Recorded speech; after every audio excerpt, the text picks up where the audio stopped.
This show is part of the Deluxe Edition Network. To find the other great shows on the network, head over to the deluxeeditionnetwork.com. Bev's Video Kingdom is intended for a mature audience. Listener discretion is advised. This episode of Bev's Video Kingdom is brought to you by Soul Glow Pubes. Hey there. You wishing you had luxurious hair anointed with the finest juices and berries to give your dew that magnificent glow, just like angels are shining the lights of heaven itself on your glorious curls, but instead you've got lifeless straight hair that just won't ever shine and curl even with the best activators on the market? Before you get too sad, let me ask you this. Is all of your hair straight? We bet not. So that's why we created Soul Glow Pubes. Just dab a little product on your nether regions as you step out of the shower and bam, your short and curlies will be shining brighter than Clarence down at the barbershop's gold tooth. And don't forget, as you dazzle your next date with your silky curls when the situation starts to get freaky deaky, Soul Glow Pubes also doubles as a fragrant, water-based lubricant, so you'll never be left out in the dry. Soul Glow Pubes, we got the juices for your twig and berries. Bro. Straight pubes are gross. Straight pubes? I'm not into that. My pubes are pretty straightish. I'm not into that. Wait, doesn't everybody have curly pubes? I know curl a bit. Oh, no. What? No. I thought that was just my pubes are very similar to your goatee. So a little Soul Glow Pubes is going to do wonders, man. It's going to get nice and luxurious and silky, man. I'm sold.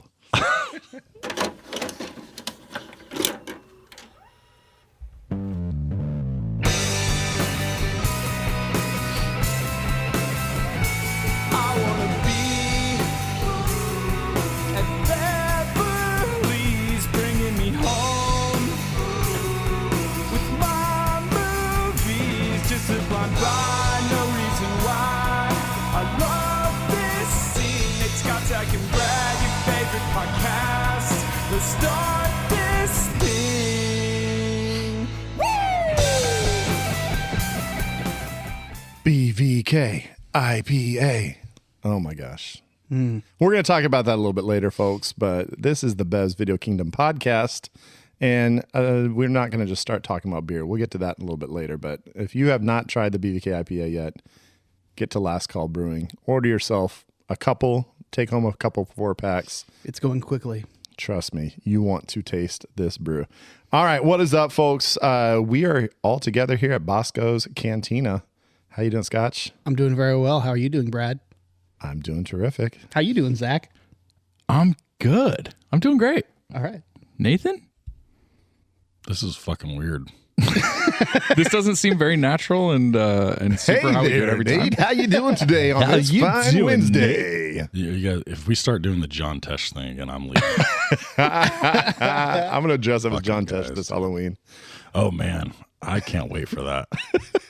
I'm going to legit just shit all over him. I'll be like, Nate, let me tell you about what's going on with healthcare today. If you take 7 lemons and squeeze them into your water and then drink that and shit it out and then drink it again, you will add 5 years to your life. Intelligence for your life if you want to die tomorrow. All right. Yeah, that's me. I'm Nate. Hey, what up, Nate? I'm glad that you're here. This is a great sign. All right, so folks, today we are getting together, and this is a long time coming. This pod was it was tried to negotiate into our schedule at some point, and just never really worked out. But we are talking about coming to America, and the reason we're doing this is Coming to America 2, right? That's the one I watched. Oh, good job. That's not the one we're talking about. You said, oh, it has the number 2. That must be it. Coming to America. Yeah, you're like, how they did it. for sure. Is that really how they did it? They did, yeah. Coming with the number 2. Yeah, they just threw the number 2. That's ambiguous. instead of 2. I didn't actually watch it. I was trying to be funny. Sorry, guys. Keep going.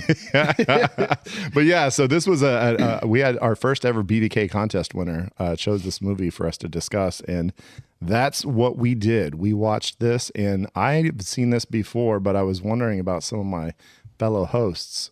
Had you seen it? How familiar were you with this flick? I've seen this movie dozens and dozens of times. I love it. Saw it in the theater. Yeah, this movie's been with me for a long time. I almost didn't watch it because I just didn't think I needed to, but I did because I'm a professional. Kind of. There you go. That's what professionals do. Nate, had you checked it out? I had seen it for sure. I had seen it multiple times. I probably had seen it all the way through maybe 3 times. And then I watched it again this time. Yeah. I kind of. This is one of those movies. This is one of those movies that like I'm not sure whether I should have watched it again. Okay. That's your memories of there. it may have been fonder than the actual experience of watching it in 2023. We'll get into it. I had never seen this movie before. My roommate in college was a big fan of this movie and said a lot of things, that I realized that for 30 years I didn't get, or 20 years, like I didn't get his joke. And now that I watched it, I was like, oh, that's why Elliot used to say that all the time. I totally get it now. There's a lot of lines, a lot of things that came from this movie. L Train, if you're listening, dude, those were good jokes, man. I didn't get them at the time. That's why I didn't laugh.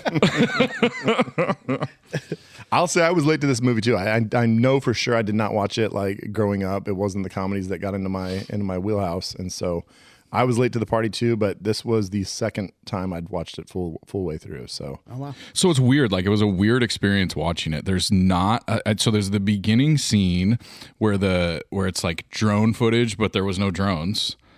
Is it fake? Is that like a fake? Is that all fake? Because the end was very fake. But is that beginning fake? Yeah. First of all, the background. It looks awful. It's all painted. It was backlot. It was a backlot at one of the studios. Did you guys ever watch Fairy Tale Theater? Like that was like the intro to every Fairy Tale Theater, where it would like come in and there would be like this obviously painted like castle, right? And then like some people walking around in front of it. So I get that, but what I'm talking about is when they're going over the jungle and stuff, and they're kind of going in, and like the music's all playing. It's a really cool shot. But was that all fake? Was that fake jungle? It was probably a model. I think it was like on a table. I think it was like Star Wars type shit, like Beetlejuice when they had the town, like the model. You guys didn't know Coming to America was the first ever like major CGI movie, dude. So that was a little bit of a like kind of almost like a disconcerting intro, but I really liked it. I liked the music. I liked the whole coming in. What was weird was like kind of the lack of like there was some cool soundtrack. The Soul Glow stuff was really funny. There was almost like a lack of music throughout the whole thing. There was a lot of really quiet, like not a lot going on parts, which I thought was kind of strange. There's a long time before like there's the joke of when the girl comes out of the pool, and that's pretty funny. But besides that, like the whole beginning, there's not a lot of jokes, like not a ton of laughs in the very beginning. And Eddie Murphy is like very straight man. So I get what he's doing there. Like he's going to be the straight man, but he's going to play some other characters that are going to be like really funny and over the top, right? I get it, and it kind of works because it's not too much over the top. But I just felt like, man, they could have fit some jokes in that first like 45 minutes at least. Well, if Eddie Murphy doesn't play all the other roles that he plays, then I mean, it's just him as the straight man, and it's kind of almost, it's like off-putting. If you're used to Beverly Hills Cop, if you're used to Delirious and Raw and things like that, you're expecting like just Eddie Murphy just being his manic self, but he plays it very straight, and actually like you feel like he's actually a really nice guy. Like it doesn't come off fake. He comes off just very polite and nice. He's not a bad actor. I think it's funny that he was supposed to be 21. That was hilarious. I had to double take on that. And I think he was like 28 when they filmed it or something like that, which is younger than I thought he was. I am going to disagree though, because one of my favorite little jokes is during that whole opening sequence. And he's like, do you think it'd be possible if I went to the bathroom by myself? Most amusing, Your Highness. Yeah. Wipers? I chuckled this time, and I've seen it a billion times. That's hilarious to me. Some of that stuff is... He's got somebody to wipe his ass. It's very, like... cutesy funny. And the royal penis is clean, Your Highness. So that's the one I was like, the royal penis is clean was solid. That's the first joke in the movie, in my opinion. Yeah, that's the first time where I laughed out loud. I was like, oh fuck, that's funny. And the theater went fucking insane. Oh yeah, in that. So that was one of the highlights of the entire movie. He's like, I actually quite like the bathing. Of course, you got the creeper king. He's like, I always assumed you had sex with your bathers. I know I do. Yeah. It's like, and the look on his face, he was like, oh man, Darth Vader banging the bath chicks, you know? Yeah. A little awkward. So there was one part that I just like latched onto because I had just seen it in the news. Did you guys see this this Kardashian sister? What's her name? The Kylie Jenner at the fashion show. It was like this week. She's wearing a dress with a big lion's head on it. Did you see it? Oh, she was biting some coming to Dude, America. it was taking Darth Vader's style right there, bro. It was fucking so funny because like he's wearing that like exact style in 1988, and she's bringing it through in 2023. Now, I didn't funny. I didn't do any legit research, but I would love to find out if that was just purely fashion designer's choice on the movie, or if that's like something that they'd seen before, or that there was like Right. Because that's It's an badass. amazing It was killer, wardrobe. dude. It was killer. Well, the flag for the country is an amazing flag. Yeah. No, What is it? I don't even remember. It's like a lion with all these cool colors and kind of Yeah. like stars around it, or not stars, but like kind of like these flame, sort of like very postmodern flames. like a tattoo that like a D1 prospect would get when he's 16. Exactly, right on his pec. Yeah, exactly. So okay. So I'll return to my. So it's not. I don't think it's that I like dislike the movie or that it doesn't hold up exactly. It's that I think, for me, a lot of the jokes like they're not jokes that live well. Like that like replay well for me. I think that's some of what it is. Is like, I think it's really funny, and the experience of it is funny the first couple times. But for me, I was like, oh, okay. Like I've seen this before, and I've seen the shtick, and maybe it's that like. It's been long enough that the characters that Eddie Murphy does, you've seen or heard versions of that in other movies since, or like other specials or whatever. And so it was like, oh, okay, like what was fresh and really funny then just didn't, it wasn't that it doesn't hold up. It's just that like you've seen it. It's like, and not in the way that sometimes these things are like. You're like, oh, it's the guy from Evergreen. The Clumps. Yeah, a little bit. Yeah. So like, I think I watched it and I was like, oh, okay. My memory of this as being funny was better than like watching it again and trying to laugh again. So I think that was my. Yeah, I definitely didn't laugh a lot during this watch, but it still felt good. It felt like, because again, I saw this a long time ago and I've seen it over the years, and it's one of those movies that's just kind of there, you put on and you just enjoy. So I still like it. As a movie, so I was actually having this discussion today with some friends. I was like, as a movie, it is, in my opinion, it's trash. Like, it's not a very good movie in the sense of like the romantic plot. And I'm actually stepping on myself because I'll be talking about this later, but it's just like the romantic plot and some of the acting is really, really bad. Like it doesn't do anything for me. But as far as like just some funny sketches, like it's almost like those SNL movies. Like It is like a bunch of SNL It's like there's going to be some bits that are just super funny, but it's all kind of tucked into a plot that's just So I wonder if like the trope of the guy or girl that's trying to date someone and they do the quick cut montage of like the person is in front of them and being douchey, and the person is in front of them and being cringy, and the person is in front of them and being terrible, like they do on 40-Year-Old Virgin or like a bunch of different stuff. Was this like the first movie that did that? Because if it was, because I loved that scene. And all the girls were just ridiculous, Right. Like, I only date guys that would drive Porsches and like all that crazy shit. Like, I loved that. And if this was the first movie that did that, like, I give it huge props because it's been used a whole bunch of times since then. Yeah. And it's a great device to have in a movie with the single guy. I think they even did it in the one with Steve Carell that we watched. 40-Year-Old Virgin, but I think they did it in the one with Crazy Ryan Stupid Gosling. Love. Yeah, exactly. I think they similar. Yeah, it's so I dig that. And I hope this was the first one to do that. I'm gonna say it was because no one's gonna fact check me.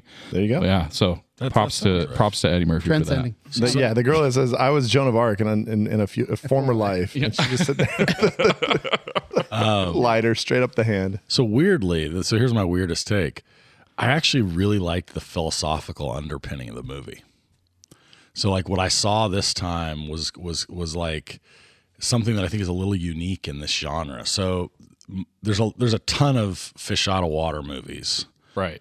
and even within that, like within that sort of like group, there's a number of movies where you do the like rich to poor, poor to rich, and even like the royalty pretending to be poor. But it's almost always either an accident, right? Like if you think of like Trading Places, right? Another Eddie Murphy one where like nobody wants to be in like the poor guy in that situation. They just get like stuck in it. or you get the like royalty where like they're tired of being sort of, you know, kind of like Eddie Murphy is, but it's like they want somebody to treat them, you know, sort of, it's like that, you know, they want someone to fall in love with them for who they are. But the beginning for me with Eddie Murphy, like kind of struck a chord this time, which is he's not starting out exactly to be like, I want to find someone who loves me without my money alone, right? He's kind of starting out like, I want to experience some things that aren't just being like rich. Yeah. So I mean, his initial thing isn't really about the romance. He's like, you know, I want to tie my shoes and I want to like wipe my ass, and I want to, you know, and like it reminded me of some. And I'll get into this maybe a little later, not to go on too long, but like I really liked the like choice to get to leave that because you want to sort of like get into some things, get into some experiences that are just foreign to yourself, even though you're super, super privileged and like have all the things you want. Yeah. I kind of like that. When he's like telling, and somebody says to him at one point, like, I've never seen anybody like so excited about taking out the garbage, you know, or whatever. And he's like legitimately like super into it. Like when he hands, I thought the funny part to me was when he hands him the mop and he's like, you know how to mop, right? And he's like, yeah, it's all you know how to mop. He just starts moving the bucket around. That shit is funny. All right. So I think we're going to move on to our first category. I think we're ready. So before we get to it, we'll just say John Landis, the director, well-known director, has done a ton of stuff, and I can't wait to have some interesting conversations with him. So we'll get to drinking with the director right now. Pull up a chair and grab yourself a drink. We'll hypothesize what directors think. Maybe sometimes get a guess. Makes us look good. Let's drink, laugh, and pretend we know what we're doing. Drinking with the director, brought to you by Last Call Brewing. This song just reminded me that we had talked about doing at our party was getting everybody together and doing recording everybody singing real toast of drinking with the director of Last Call Brewing, and we totally forgot. Yeah, we suck. The party you're referencing, of course, is a couple weeks ago we had at Last Call Brewing, they released the BVK IPA, the director's cut, which you all heard about on previous episodes. And so it's been out a couple weeks, and we had a great release party. Great one. Scotchback played some jams, did great. We had a bunch of friends. Wait. Don't sell yourself short. You got out there and played 2 jams. I did. I jammed. And you played did I had a gig. Outstanding. and Zach got up there for some violent films. Like there was some legit music making. Oh, I violently filmed that shit. Brad emceed a movie music contest like only he can. Had a couple of songs that literally no one else in the bar had ever heard. I don't think that. Well, I will say that Scott Pilgrim vs. the World, somebody should know that. Come on now. I don't know if I would have got it based on that song by itself, but maybe. Yeah, you should have played the Clash at Demon Head. That probably would have been. That would have been a better choice. Yeah. So we had the We got to make some of them tough, you know. Scott Beck just absolutely rocked the house. At one point, there was his very first song. There was a 1.5-year-old baby right in front of no, she was 1.5. I talked to her mom, and she was like right in front of this of the bass drum and just like absolutely rocking out. It was freaking hilarious. It was weird that they let her have a lighter to like you know. Yeah. Well, that's a shout out because that's Ed from Hoisting Heavy. That's his daughter, and she was right there, Scotchback's biggest fan. Yep. So it was pretty sweet. You can see that on the socials, I believe. It was super cool moment. There was a bunch of cool moments. I had a bunch of people that I love came out, and it was super good time. Nate fucking killed it with his performance, but I got a couple of funny anecdotes. So 2 things happened. One, I just told these guys I got to the end of the night and I was gonna buy a whole bunch of beer, and so I had just kind of drunkenly bought every person that I could grab beer all night long, and my tab was like hundreds of dollars, and so I paid that, and then I realized, I want to buy a bunch of BVK IPA. So I grab a whole bunch of it, like a shit ton, hundreds of dollars worth. And I go to the register, and the lady rings me up, and my card, since I had just spent hundreds of dollars 5 seconds later, it kept getting denied. And so I was like, oh, don't worry about it. I got another card. I reach into my wallet, I pay with my other card, take my stuff home. No worries, right? So I'm at work, and I'm trying to finalize my transactions for the month. And I open the thing and I'm like, oh, I have this transaction. What is this? Oh, hundreds of dollars at Last Call Brewing. I just fucking took my company credit card and freaking charged just tons of alcohol onto it. So that's one thing that happened. Maybe you should just fucking quit. Well, that's right. As I walked over there, and you told me I did this, and I didn't remember doing it, that I gave you an automatic 20% Brad did walk up behind me while I was closing out and just clicked the highest percentage of gratuity that I could possibly give. To be fair, I was going to give that anyways, but Brad gave me no choice, so it worked out perfect. So the second story that was funny from the evening is these are the texts that I got from one of my best buddies the next morning. It's not one of these guys, and I won't say his name. I'll protect his identity. At 8 a.m, I get a text that says, I think I was roofied. And I say, what? And he says, seriously. And I said, what do you mean? And he says, bro, I don't remember half the night. I pissed the bed. No hard alcohol, no extracurriculars. How the fuck does that happen? And now I feel fine. This is definitely not normal. And I said, that's what that 7.4% BVK will do to you. He says, oh, and I forgot to tell you, I fell down and hurt myself.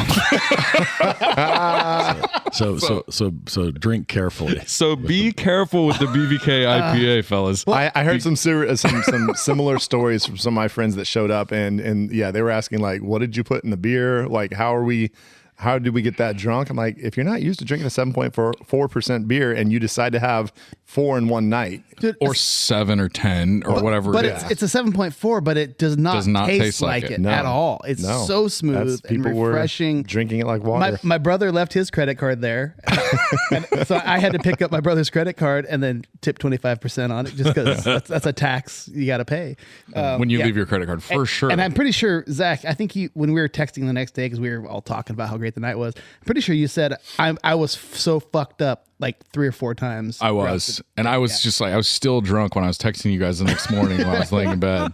Because in true BVK fashion, the text started at like 8:30 a.m., which you fucking assholes. Now, by the way, can we just clarify for our listeners? Zach refuses to use any of the technology on his phone that will allow him to not get text messages. No, just the other night, it's like 11 o'clock and you guys are still texting, and my phone just keeps dinging and dinging, and I'm trying to go to sleep. Okay, can I? That's so wild. Do you not only not put on? Do you actually leave the volume on? Oh yeah, dude, it's dinging like a motherfucker. That's bananas. And I just curse you guys. I lay there and curse you. Fucking Brad. I just can't believe that. Well, hey, a final shout out to Paige and Alyssa and Jake, who worked that evening, and they handled it like champs. And Jake was killing it. They were dishing out those BVK IPAs, director's cut, as fast as they could, and they were getting bought pretty fast too. So another shout out. I was in the bar, and me and my wife were talking to somebody, and this just incredibly handsome gentleman comes up to me and grabs me and is like, Zach, what's up? I turn around and I have no clue who this person is. It's fucking Walter.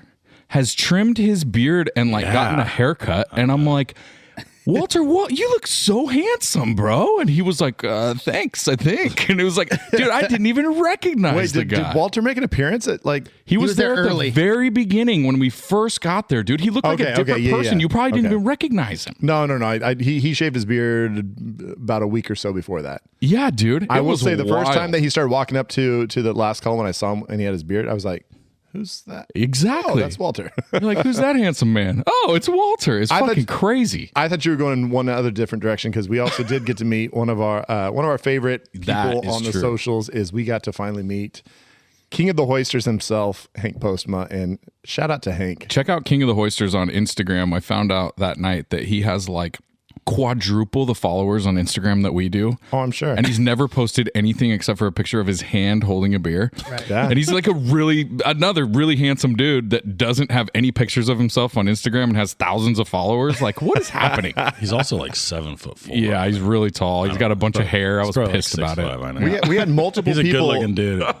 I don't think Last Call Brewing has ever had that many people over 6'5" at one time. I think there was a large crew. There was at least a basketball team. There was at least 5 people. The governor at the one governor point. was there. Yeah. Governor's 6'6", I think. Yeah, and my boy JD was there, and then Hank had a guy with him JD. that we're both tall, and there was one other dude that had a mustache. Yeah, so we could have run like a starting 5 that went like 6'4" to 6'7", I think. Yeah. Oh, it was, definitely. It was, Maybe it was a team. 6'8". Definitely. It was pretty legit. I should have signed us up for like an Oakdale men's league. For that. So speaking of last call parties, the previous BVK IPA release, we actually had a contest, and this time it wasn't a music contest. This time it was just a movie trivia contest, and this guy next to me right here, he aced the trivia contest. Oh, or no, good. he didn't ace the trivia contest. He got the He correct answered question. the big final question. The final big question about some of our episodes.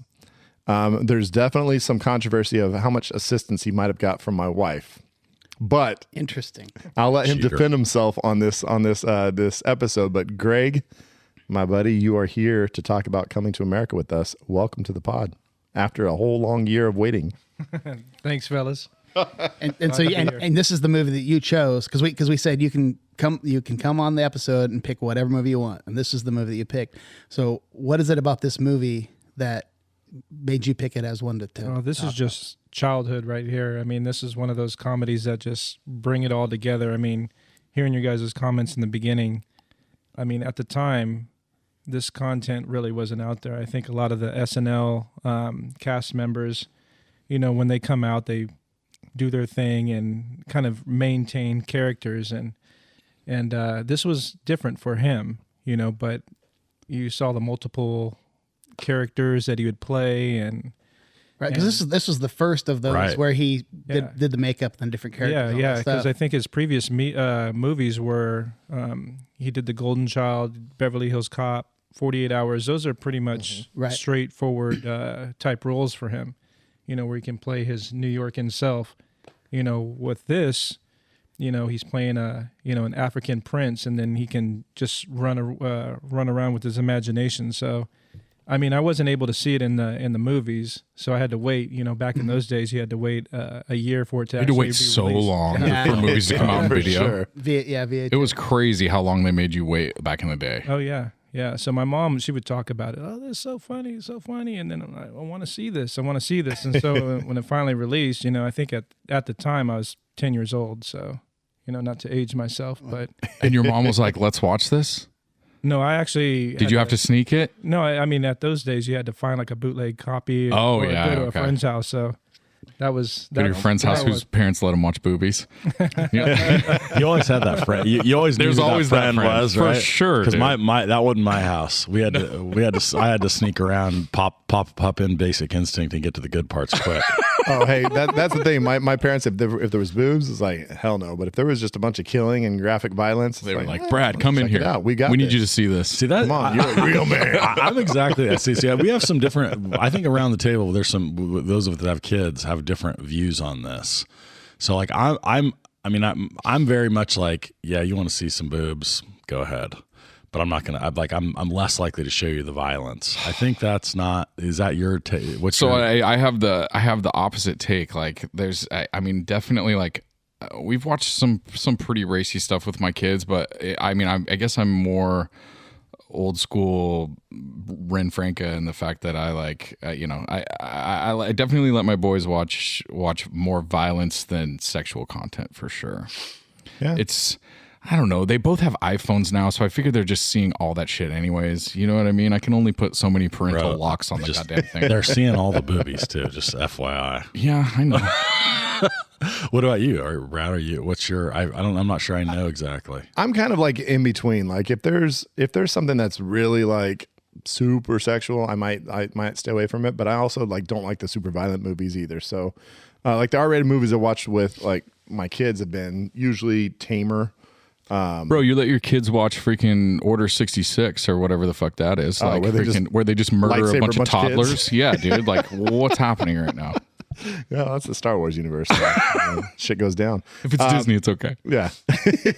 So yeah, I don't know. I'm not really opposed to it. And like, I mean, last night it's like I didn't have any discussion. I mean, it's just the royal penis is washed, and I'm not saying anything about it, but we watched it without any like embarrassment. It wasn't like, oh, turn your eyes. I'm not that type of parent. It's like, oh, close your eyes. I wouldn't tell them to close their eyes, but I search the web. I look on the web and I'll say, is this okay for a 12-year-old or whatever? And I trust the web's judgment on that. There's a bunch of websites that'll tell you like, it's got this. It'll kind of give you like the Cliff's Notes of like, you know, frontal male nudity and blah blah blah, and I'm always like, oh, that's okay. Yeah, you watch a lot of frontal male nudity with your kids. I'm pretty sure. that's fine. I'm pretty sure my dad at one point, when my son was like 8, was like, hey, I think he's gonna come spend the night. I think we're gonna watch Saving Private Ryan. I'm like, no, you're not. Oh, dude, I remember my nephews watching Saving Private Ryan at like super young, and I was like, are we watching this? And they both went into the military and became Marines like 20 or however many years later. Program. So that's fucking wild. All right, so you're so this was childhood. You're thinking so Coming to America was childhood, but we talked about at the beginning. How often or how many times have you seen it since?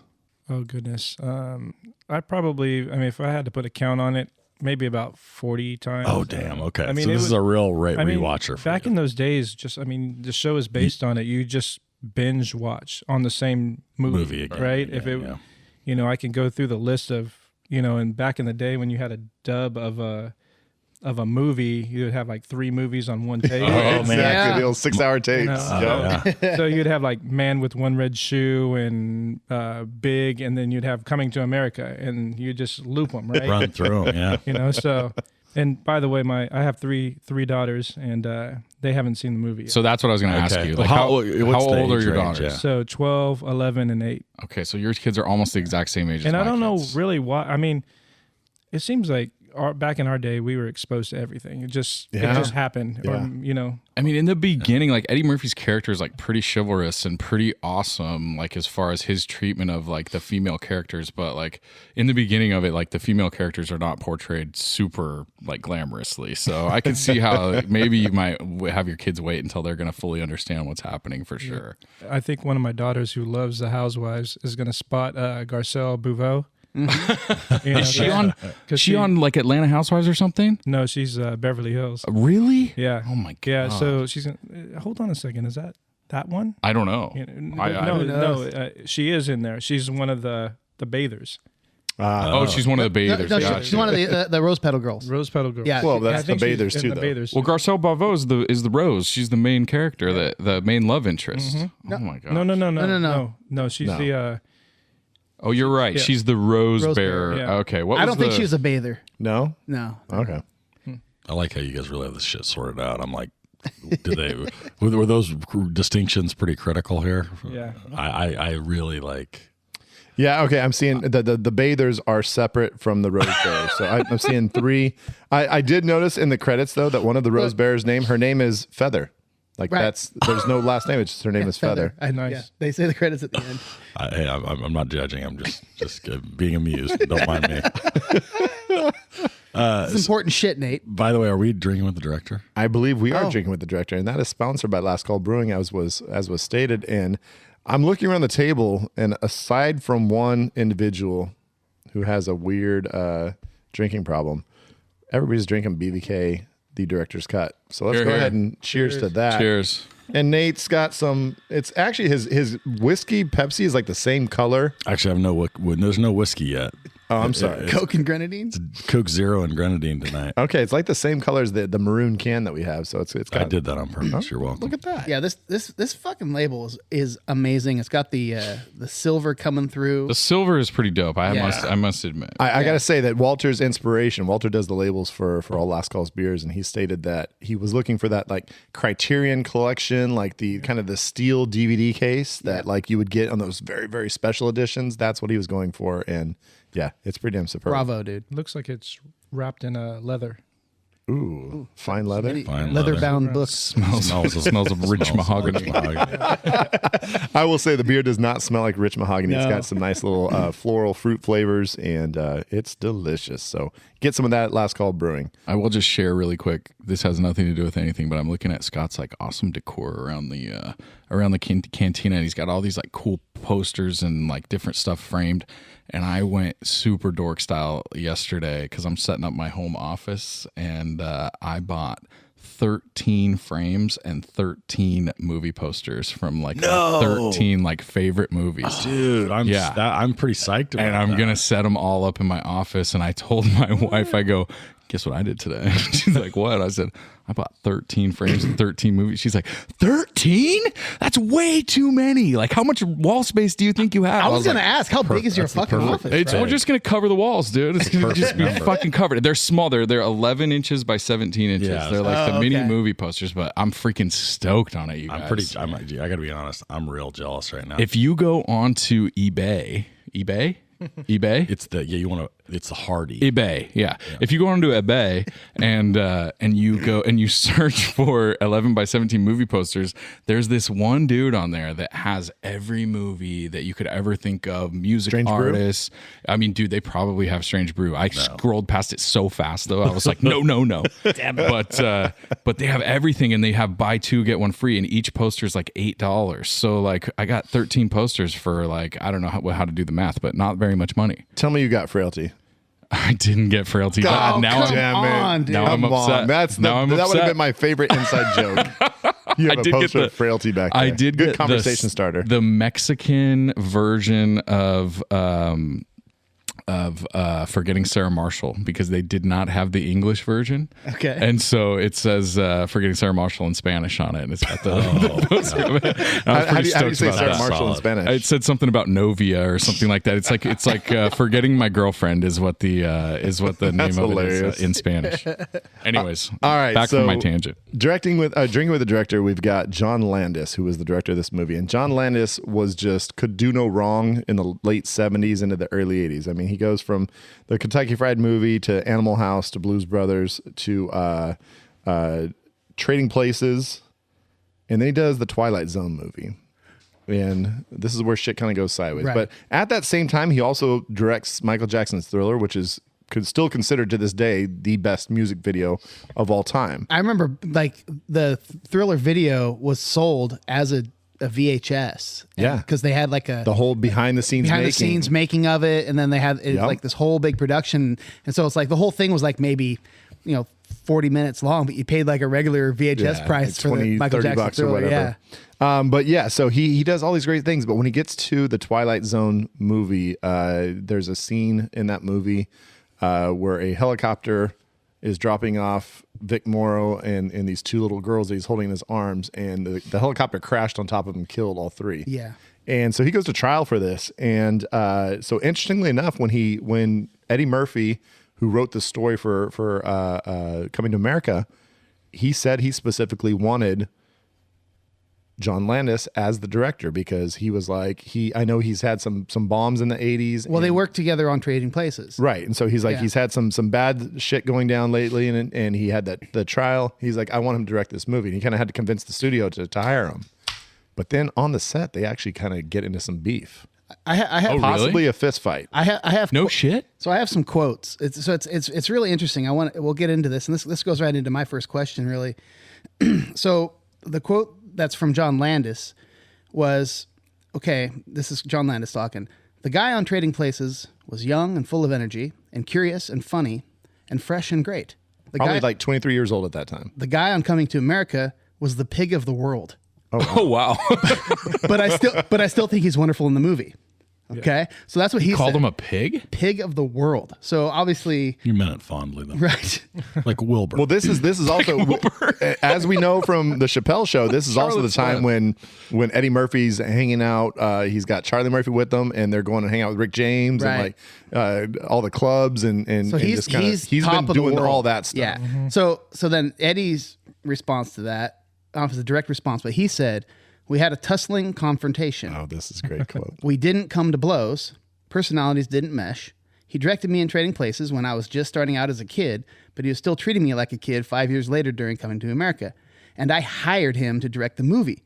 I was going to direct Coming to America myself, but I knew that Landis had just done 3 fucked up pictures in a row and that his career was hanging by a thread after the Twilight Zone trial. No shade. Yeah. Right? I figured the guy It was gets worse. I figured the guy was nice to me when I did Trading Places, so I'd give him a shot.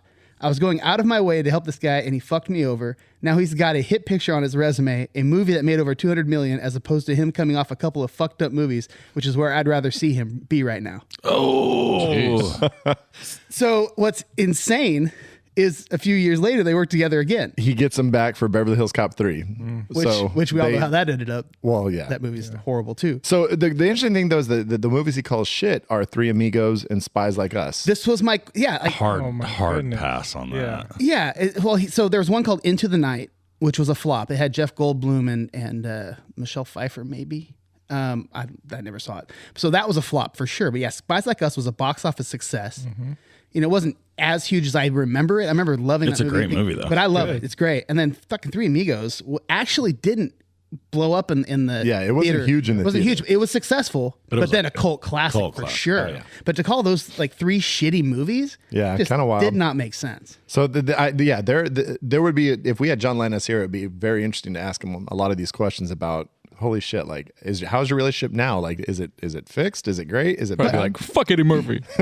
So yeah, but I guess my question would be, it's like obviously John Lennon would have heard that quote and heard how he felt, and they also obviously had the issues. And then why the fuck would John Landis want to work with him again? money, the biggest money, star in money, the money, world.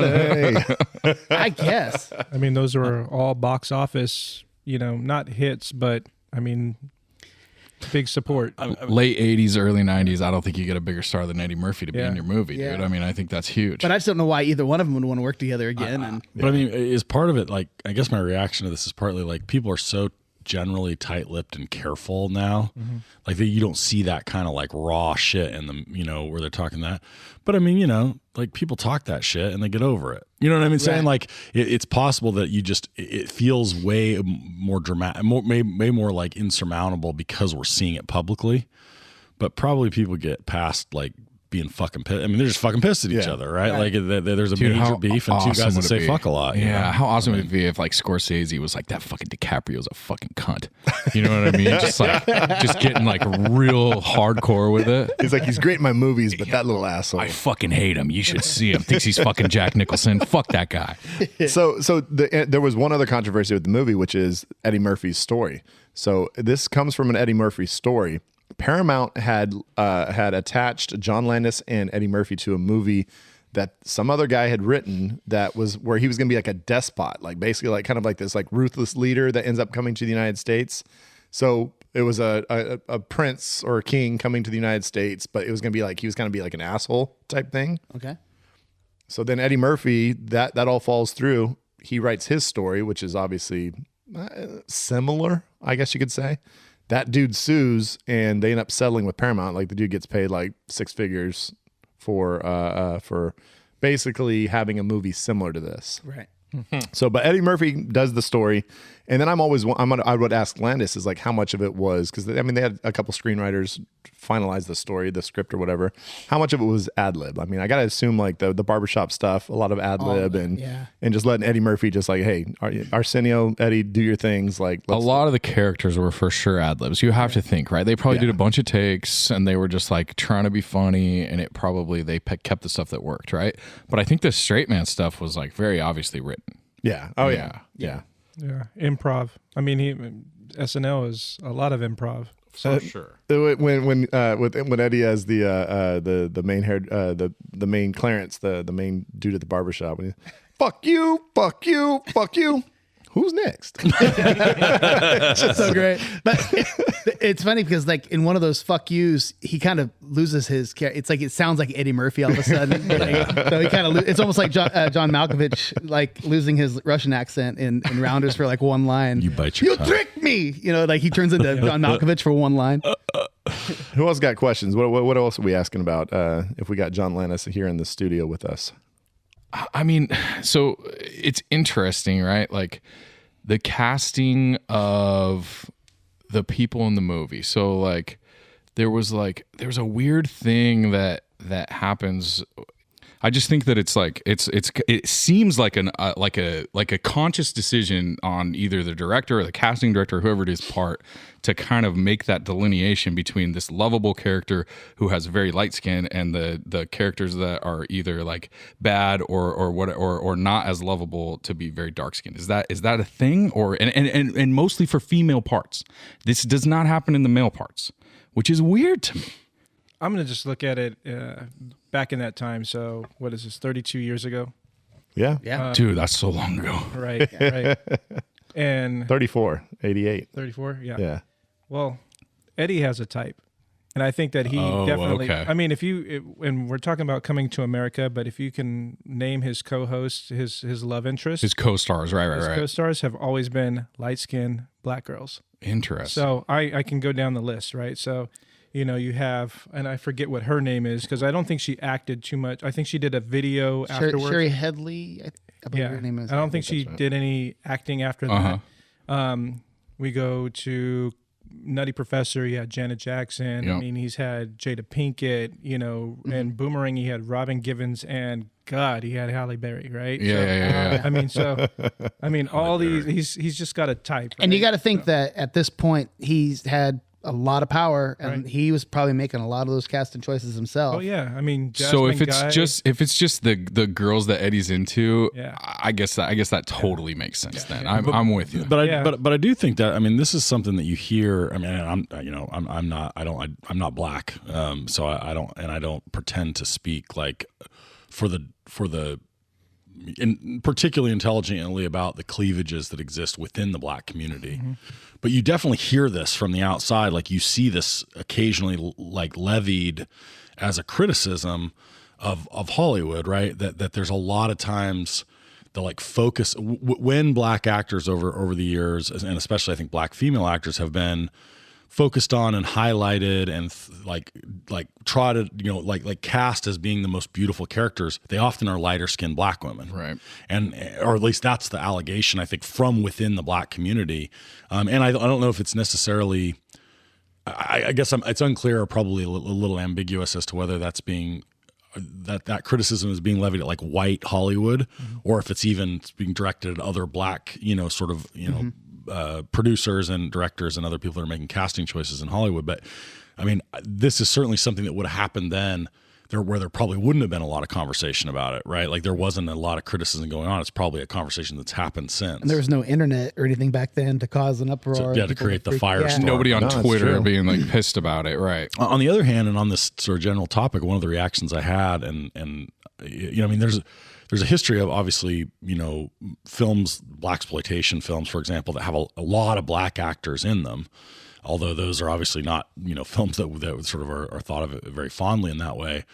This one is the huge number hit. of black actors in this is huge, right? $30 million budget, $288 million worldwide. So, but I'm just, which in 1988, that's fucking giant. But I'm saying, like, as a percentage of the cast, how many, the number of black actors in this has to be. Just Louis, right? Very high. I didn't say Paramount, 90 plus. Paramount, or whoever. There was a requirement that there was going to be at least one white like casted actor that would be like prominent, and they gave Eddie Murphy 3 choices, and he had worked with Louis Anderson in the stand-up fields, and so they hired Louis. I got to jump in really quick. Sorry to interrupt. So recently, a good friend of mine, Ralph, had a birthday party, and he's in Atlanta, and so he decided to have a Zoom birthday party. And it was awesome. He had a bunch of friends of mine, and shout out to Carl. He's a listener. He was on there. And so they did Coming to America. They had a script. And so on Zoom, he gave a bunch of us parts. And he said, "Hey, man, would you do one of the parts in Coming to America?" What part did he give and you? So I go, you motherfucker, if you make me Louis Anderson, the fat white guy, fuck you. But he ended up giving me the Jewish guy in the barbershop. Yeah. Oh, really? The only other white guy in the movie? Sorry to jump on that, but I wanted to jump in and give them a shout out. It was super fun. That's very If funny. you ever want to have a birthday party and you got friends all over the place, I'm thinking about doing it for a party, maybe not my birthday. Do a little script read-along. and yeah, It's fun. I love that idea, Louis. Okay, so I'm making fries. So prior to this, like, how many movies would have had this? Like, outside of the like post blaxploitation and like in terms of big Hollywood budgets, what movie would have had a bigger percentage and a larger black cast? I mean, like The Color Purple would have been, I think, before this, and it had a pretty big one. I don't know if Do the Right Thing is before this. Do the Right Thing is a couple years later. Okay. Roots as a TV series was super popular, but I mean, and I don't know. Yeah, I don't remember. So like, there's a handful, but like, yeah. In a sense, right? But as far as like big box office smashes, because even like even Eddie Murphy's prior films, Beverly Hills Cop and Trading Places. I mean, mainly like white actors. Mainly white actors that were so it's an interesting one in that way, right? It really does from a Hollywood standpoint and a casting standpoint, it's a huge opportunity. Sort of breaking open an opportunity for a lot of black actors that wouldn't have come out. I mean, Samuel L. Jackson's it's one of his first. Dude. Yeah. Cuba Gooding Jr. sitting in the barber chair. Yeah. Right? Like there's a bunch of, like major stars that, they get a bit part in this. People always talk about Paul Rudd, how he never ages. Samuel L. Jackson never ages. Never. He looks like he's about 54 in this movie. That's part of why. Yeah. He looked 54 when he was 28. Yeah, for sure. And it's crazy thing with Eddie Murphy, just the power he had in Hollywood, starting from being like 23 years old and just like basically could do whatever he wanted as far as movies and choices. He could do that because he was fucking undeniable. Yeah. You watch his stand-up and it is 100%. undeniably funny. I don't care who you are. That shit is so fucking funny. Raw, all that. I mean, dude, like even if you watch that shit now, there's a couple of parts where he uses the F word, not that F word, but the other F word a lot. And you're like, okay. Yeah. But besides that, dude, it is fucking so funny, dude. It is so funny, like fall down laughing funny the whole way through. And there's just, you don't get even the funniest stand-ups today. Like there's not the laughs per minute that dude gets in those two specials in Raw and what's the other one? Delirious. Dude. Especially the first run through. It is so fucking funny. I saw Raw in the theater. Like it was released. It was released in the movie. Stand up in the theater. In the movie theater. Yeah, Raw was released as an actual official film. Yeah. I didn't see that until college. I remember my roommate was like, "Oh, you got to watch this." And it's like, "Holy shit, this is the funniest thing I've ever seen." Well, Delirious was one of those movies that, oh man, we quoted that thing nonstop, and that was in '83 when that thing came out. So I was pretty young. I mean, and part of it though is, of course, as Rick James said, cocaine's a hell of a drug. Oh man. Well, if you watch the Chappelle Show stuff where Murphy's brother, what's his name? Charlie. Where Charlie's talking about it. He says that Eddie would go home. Like Eddie wasn't like as crazy as like him and Rick James and all these other guys. He's like, Eddie would go home and then I'd stay up with Rick James and we would really fucking party. Yeah. Which is pretty funny. And then didn't Charlie Murphy recently pass away? He passed away. That sucks, dude. If you can still rewatch those episodes of Chappelle Show and that shit is so fucking funny. Again, another guy just like Eddie Murphy that's fucking undeniable. You watch his shit and it's just so fucking funny. Well, we're talking a little bit, I mean, on this point, right? Like Eddie Murphy and like Richard Pryor, right? I guess Bill Cosby sort of in that same reign, but like these are like three, it was Otis, let's see who's there's somebody a black comedian from like the earlier generation I can't recall the name. Red Fox. Yeah, maybe Red Fox. Yeah. I was thinking Otis Redding.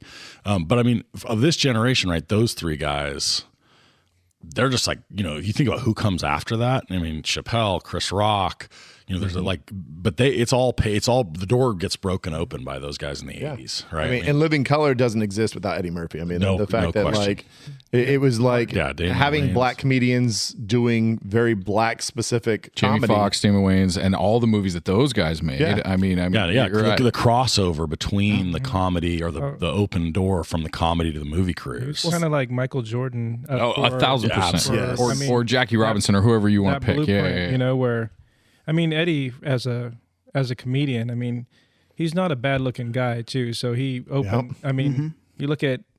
I always think that comedians look odd, right? Like they always. Sometimes a lot of them play to that. Like Chris Rock looks like he's for sure weird looking. Right? Yeah. Been on the rock. Can we also, one of the most underrated things about Eddie Murphy is his mustache. Yeah. Right, like, like when you perfect. talk about the great mustaches of the era, Yeah. you know, like you got Burt Reynolds, you got Tom Selleck. Tom Selleck. Eddie Murphy fucking wears a mustache. When the man. mom, like when that the guy. mom calls him out at the beginning, she's like, "You got a mustache." She's like, He's been sitting across the mustache, table dude. for like so a fucking year. far away. It's a great mustache. They do that same joke years later with Batman. You remember when Batman sits across the table from Alfred. no, from the blonde. He has her over Oh. for dinner in the very first Batman. Oh, You know what Kim I mean? Basinger, Yeah, yeah, when she's Kim across. Basinger's sitting Yeah. like a year away. Oh, also, if we're talking about paving the way, when he gets jerked off at the basketball game, all I could think about was the Wedding Crashers scene. So I many was like, scenes. oh no, I'd forgotten that this was a ripoff. He's got to stand up and yell, and they're like, "It's halftime, dude." This is my So that was an actual basketball game. And I don't know if you noticed. I was kind of like looking to see. That's a legit basketball game played that they just did some stock footage of, and then they were like in the stands for it. So Oh wow. yeah, it's a real college ball. I was like, I wonder if there was any like future NBA guys in that, but I don't know. Who went to St. John's that was legit? It was Mark Jackson. I think. yeah. Is that who it one was? of them, There's a couple, dude. There's a couple, but Does John Starks go to? No, I'm just thinking of him in New York. I just real quick, just asking John Lennis. There's one scene, and this is the most random thing. I was like, I just was kind of rewatching a little bit today just to kind of like refresh, and I was like, why does when he comes out of the apartment that one time and he says, "I've got a date with Lisa," to those two little girls, it's the most like random. and that girl just looks at her like, And then he goes, it's like, what was the point of that scene except for just showing that he's a nice guy and he's just like friendly? It's showing the joy and excitement of new love, you know, and just kind of it gets you more on his side, and you're kind of rooting for him for it to work out with Lisa. I felt like there should have been like an interaction with those kids earlier. Maybe that got deleted or something, and then this scene doesn't necessarily make sense. But You're talking about New York, right? Or Queens. Queens, New York. Yeah. Seeing somebody so jubilant to go out on a date, and he just pops out the door and like, I got a date right in their face. How about I got a date with Lisa. How about after he gets home from that date, and I'm sure it's Nate's favorite part of the movie, since Nate loves singing in movies, when he's just like skipping down the street I singing. don't It's mind actually pretty singing funny. as It's long pretty as he's not singing dialogue. Yeah, I guess you're right. It's pretty funny. And though. then all the New Yorkers, fuck, Yeah, shut the fuck up. or like the beginning, it gets his on the balcony, and he's just like, "Hello, New York." It's like, "Fuck you too." Which is again another thing that's been done so many times since then, right? Like I don't know if that was the first time that kind of stuff's been done, No, but like so I think him walking down the street and yelling, and people just yelling at him, "Shut the fuck up!" I and all gotta that give- stuff that's been done so many times since. Yeah, I got to give props to my daughter because she was like, she's never seen the movie, and that scene came up, and she's like, she's like within her pop culture references, somehow she knew about that one. She's like, but I didn't know he said it back to him. It's like, okay, so she's like, she knew that like he gets yelled at, like "fuck you" after just like saying "hello, New York," but Did she you didn't know guys, the second part. Do you guys see the tie back to Trading Places? The Trading Places tie back is great. Yes, absolutely. When he He gets the money, drops off the tips, and then he just throws away the money to the old guys. Those are the old guys from. Oh, see, I Trading haven't Places. seen I haven't seen that movie. Yes. And It's good. so that part made no sense to me, especially when they came to the window and they like- like brought him back again. I was like, okay, Yeah, who he's the like- fuck are these guys? Mortimer, we're back. Yeah. You know, so they're gonna get back in business. Yeah, so that was a great tie-in and awesome. They have the theme music from Trading Places playing in the background during that scene. You guys also know about John Landis? He has a weird little Easter egg in all his movies. It's different spots, but he always has like some sort of poster or a billboard or something about a fictional movie called "See You Next Wednesday." And so it's in the subway. Yeah. On this one, it's in Jamie Lee Curtis's room. There's a poster on her wall. This poster on Blues Brothers. It's the big billboard. No. So he always has this weird little Easter egg in all his movies. And on this poster, Jamie Lee Curtis was on the movie poster. So Yeah. so it's like my daughter's like, "That's Jamie Lee Curtis." I'm like, "Yeah." I'm like, "That's So kinda really quick, St. John's basketball players that made the NBA. We got. I'll just go through the hits. We got Ron Artest, Meta World Peace. Meta World Peace. He was there in '99. We've got Jason Williams, the guy that murdered his like limo driver in 1990. So he was probably not quite there yet when they filmed the movie. We got Bill Winnington. We was a got center for the Bulls. Bulls. Yep. Yeah. Malik Sealy in 92. We got James Heat. Scott. We got Chris Mullen, bro. Chris I didn't know Mullen Chris in Mullen. 1985. Lefty. He might have been. Chris Mullen might have been out there on the floor, dude. That's a Al possibility. McGuire, fucking. There's a lot of guys, dude. And Mark Jackson in 1987. So I think He was there legit, for sure. Reverend Mark Jackson might have been out there. So Mullen and Jackson might have been the dynamic duo. I on love the floor that. in This is good stuff. All that's right, good- so good we're shit. tying it back in, guys. Tying it back in. All right, so I'm gonna return real quick to my philosophical take here. So are you guys know who Dan Bilzerian is? I do. Yes, Okay, poker player who is also a billionaire, like millionaire guy. He Yeah, sells vape pens Yeah, so he if you follow him online, and like TNA. so he's like, he's always in the middle of like 50 super hot half naked chicks, or he's like shooting really like awesome guns, or he's like on a big nice boat, or he's on a plane. He's the American version of Andrew Tate, is what I kind of think of him as. Maybe No. I'm off. No, maybe I'm off base. So you're off because of philosophical differences. I think Blazarian is like is not the Andrew Tate's big thing is women aren't shit. I'm the alpha male. Fucking Yeah. blah blah blah. Blazarian is just like I like to be surrounded by beautiful women and I'm rich. yeah. Okay. So So to me, I they think both think- give out the same douche vibe. To I think they are buddies and they are both douchey, but I think Tate is like another level of douche. So and maybe sort of to substantiate that. So years ago, I heard an interview with Bilzerian, and he said something that like really has stuck with me all these years, which is he's talking about the fact that like it takes a ton of it takes a lot for him to get to like his own 10, right? Like Because yeah. so like the basic idea is like he's like, okay, so if the guy that's like making $40,000 a year gets to go on vacation and stays at like a decent Hilton, that guy's like, he's like, this is the nice hotel I've ever stayed in. This is I'm at a 10. I'm an 8 or I'm a 9 right now. Like out of his range of like how psyched he can be, how excited he can be, he's way up there. And he's like, for me, like I've become desensitized to that. So I've got to like, stay at the coolest, fucking, villa you'd ever I can't just sleep with 2 beautiful women. I've got to sleep with 50 at the same time or whatever it is. Yeah. And so like one of the things that I think that Coming to America that I liked and resonated on this point was like, it's kind of a different take on it, but it's like, he's like, look, I need to do something that's totally new and different.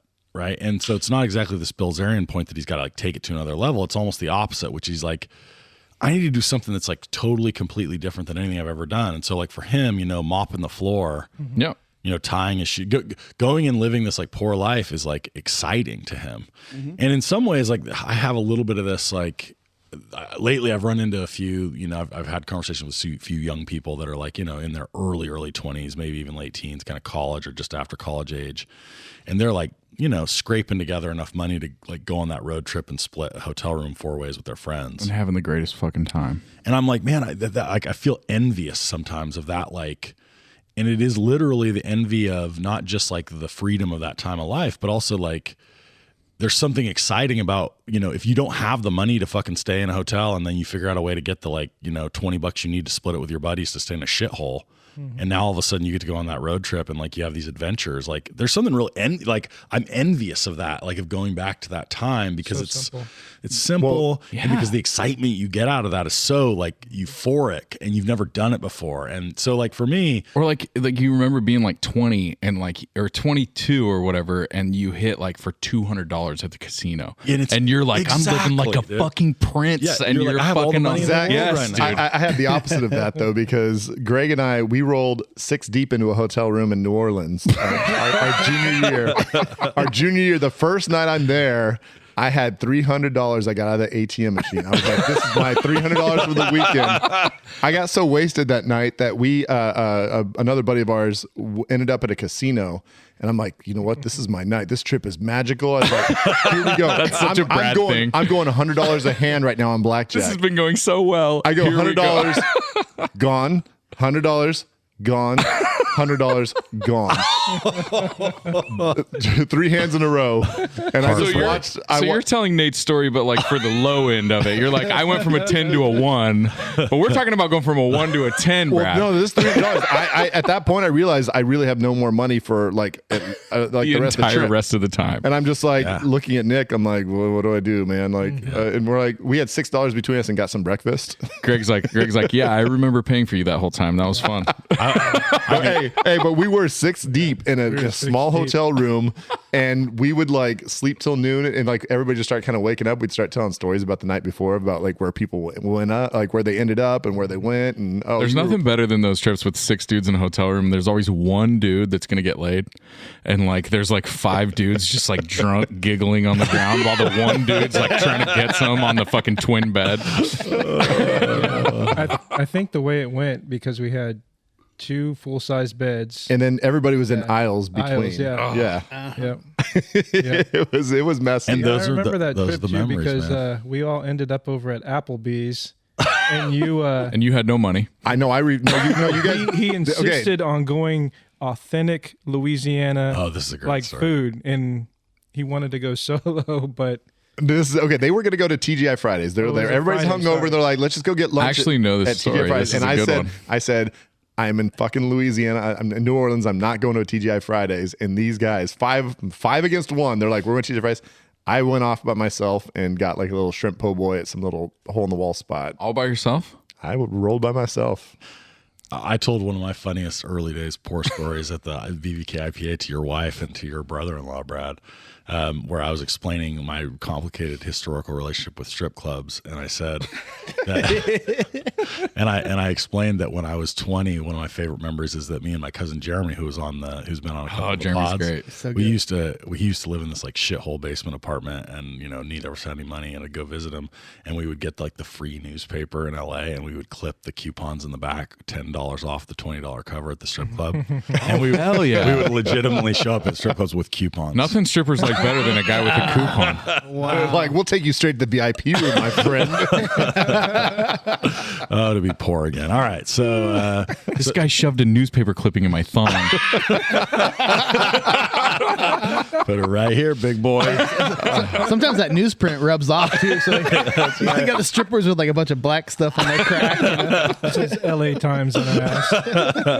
That's the tramp stamp you're looking for. That's right. All right, we got to get rid of this director. This is the longest drinking with the director ever, but it's been good, boys. John Landis, have a great day. We'll talk to you later. See you next Wednesday. Eddie Murphy says, fuck you. Wait. Greg, you're not coming back, are you? What? Should we say bye to Greg? Is he staying for Shag Snag? You got some Shag Snag body bag? You can jump in on Let some of him your jump favorite in. parts. Yeah. Let us stick around. I'm Tawny Ray, And I'm Felicia Connor. and we are Two Chicks and a Horror Flick, a weekly horror movie review podcast.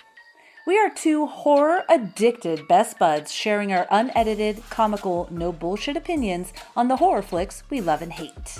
And you can always expect some interesting movie trivia. We cuss a bunch, spoil the shit out of some movies, and drink a little whiskey. You can find us on every social media platform and listen to us on your favorite podcatcher by searching 2 Chicks and a Horror Flick. And remember, no nightmares.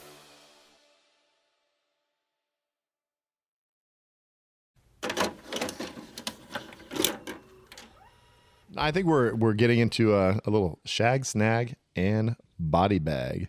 Is it a one-night stand, or do you hit it with a shovel, or take it home to mom and dad? It's like fuck, marry or kill. It's Shag Snack Body Bag. I was just thinking of like different ways that we could kill somebody from Coming to America.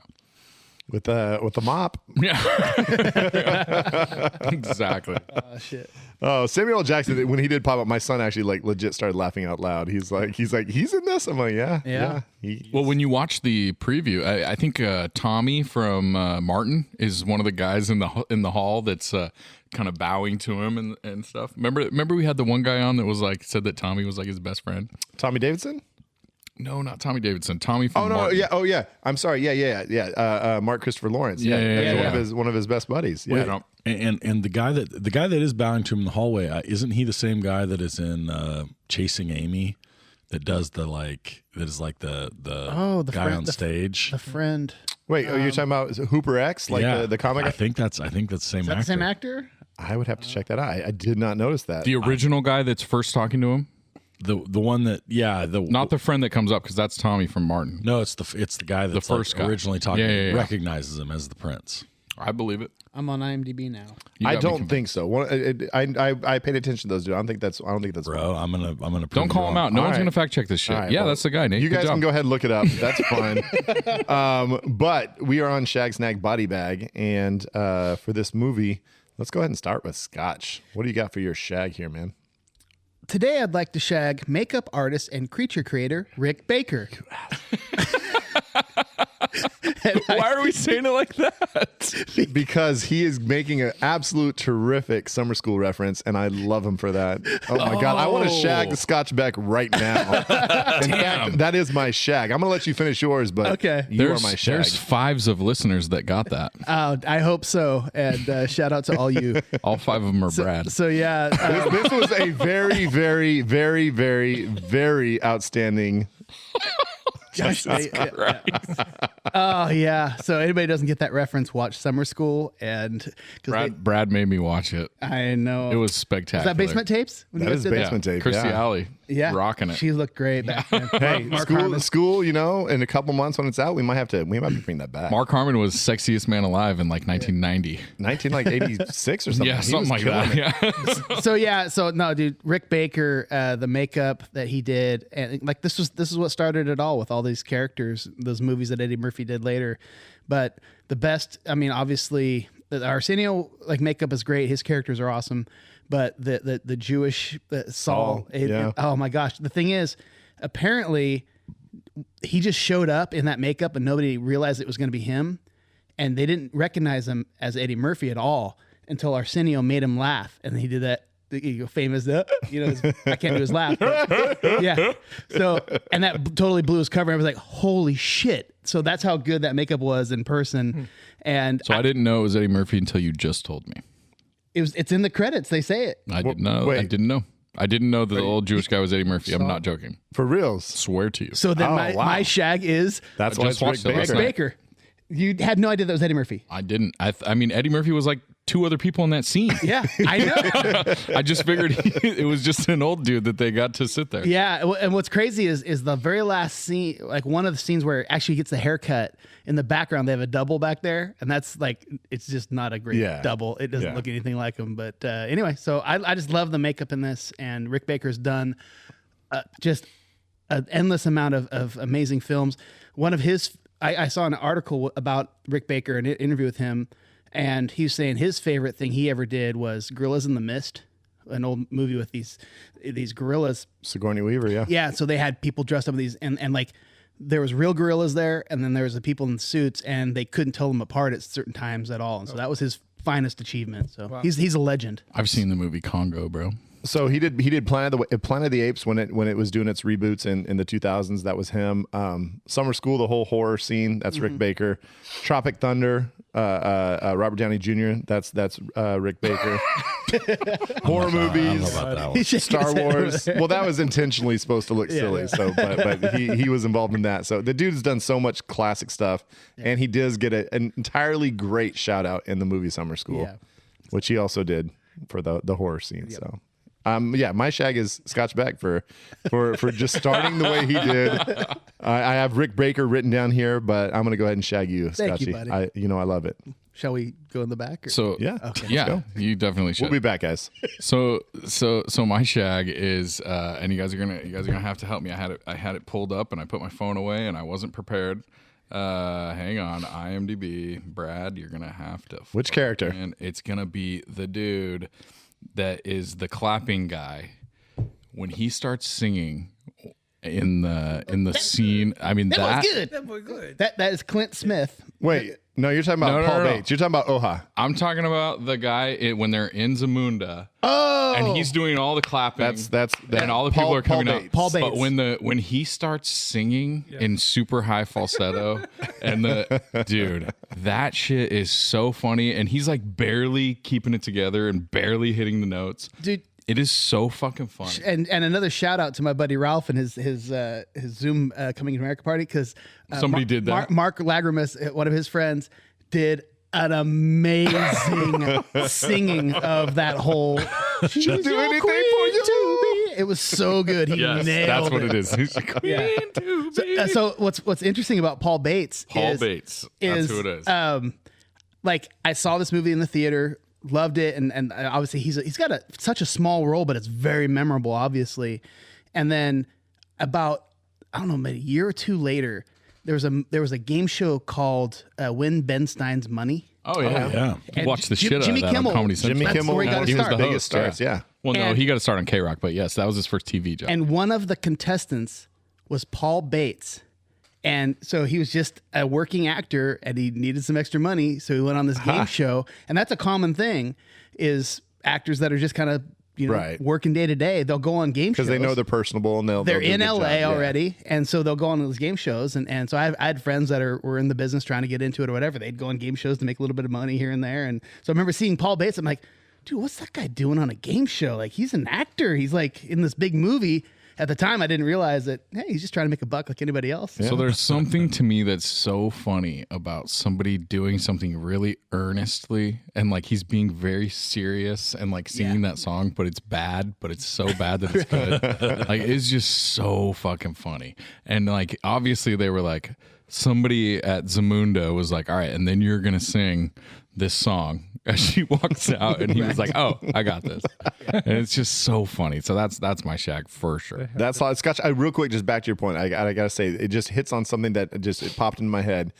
The idea that when we were kids, if I saw somebody on TV or movies or whatever, I was like, "Oh, they're set for life." Right. Like, it could be the smallest part ever. I'm like, "Oh my god, that person's got mansions and Lamborghinis and like Totally. they're just living it up." Any fame was equated with completely rich. Yeah, like you were just stupid rich. You're never working again. Like you're fine. But obviously, that's when you get older, you learn that's not the case. Yeah. Not the case. All right, Nate, what do you got, man? I'm shagging surprise brides.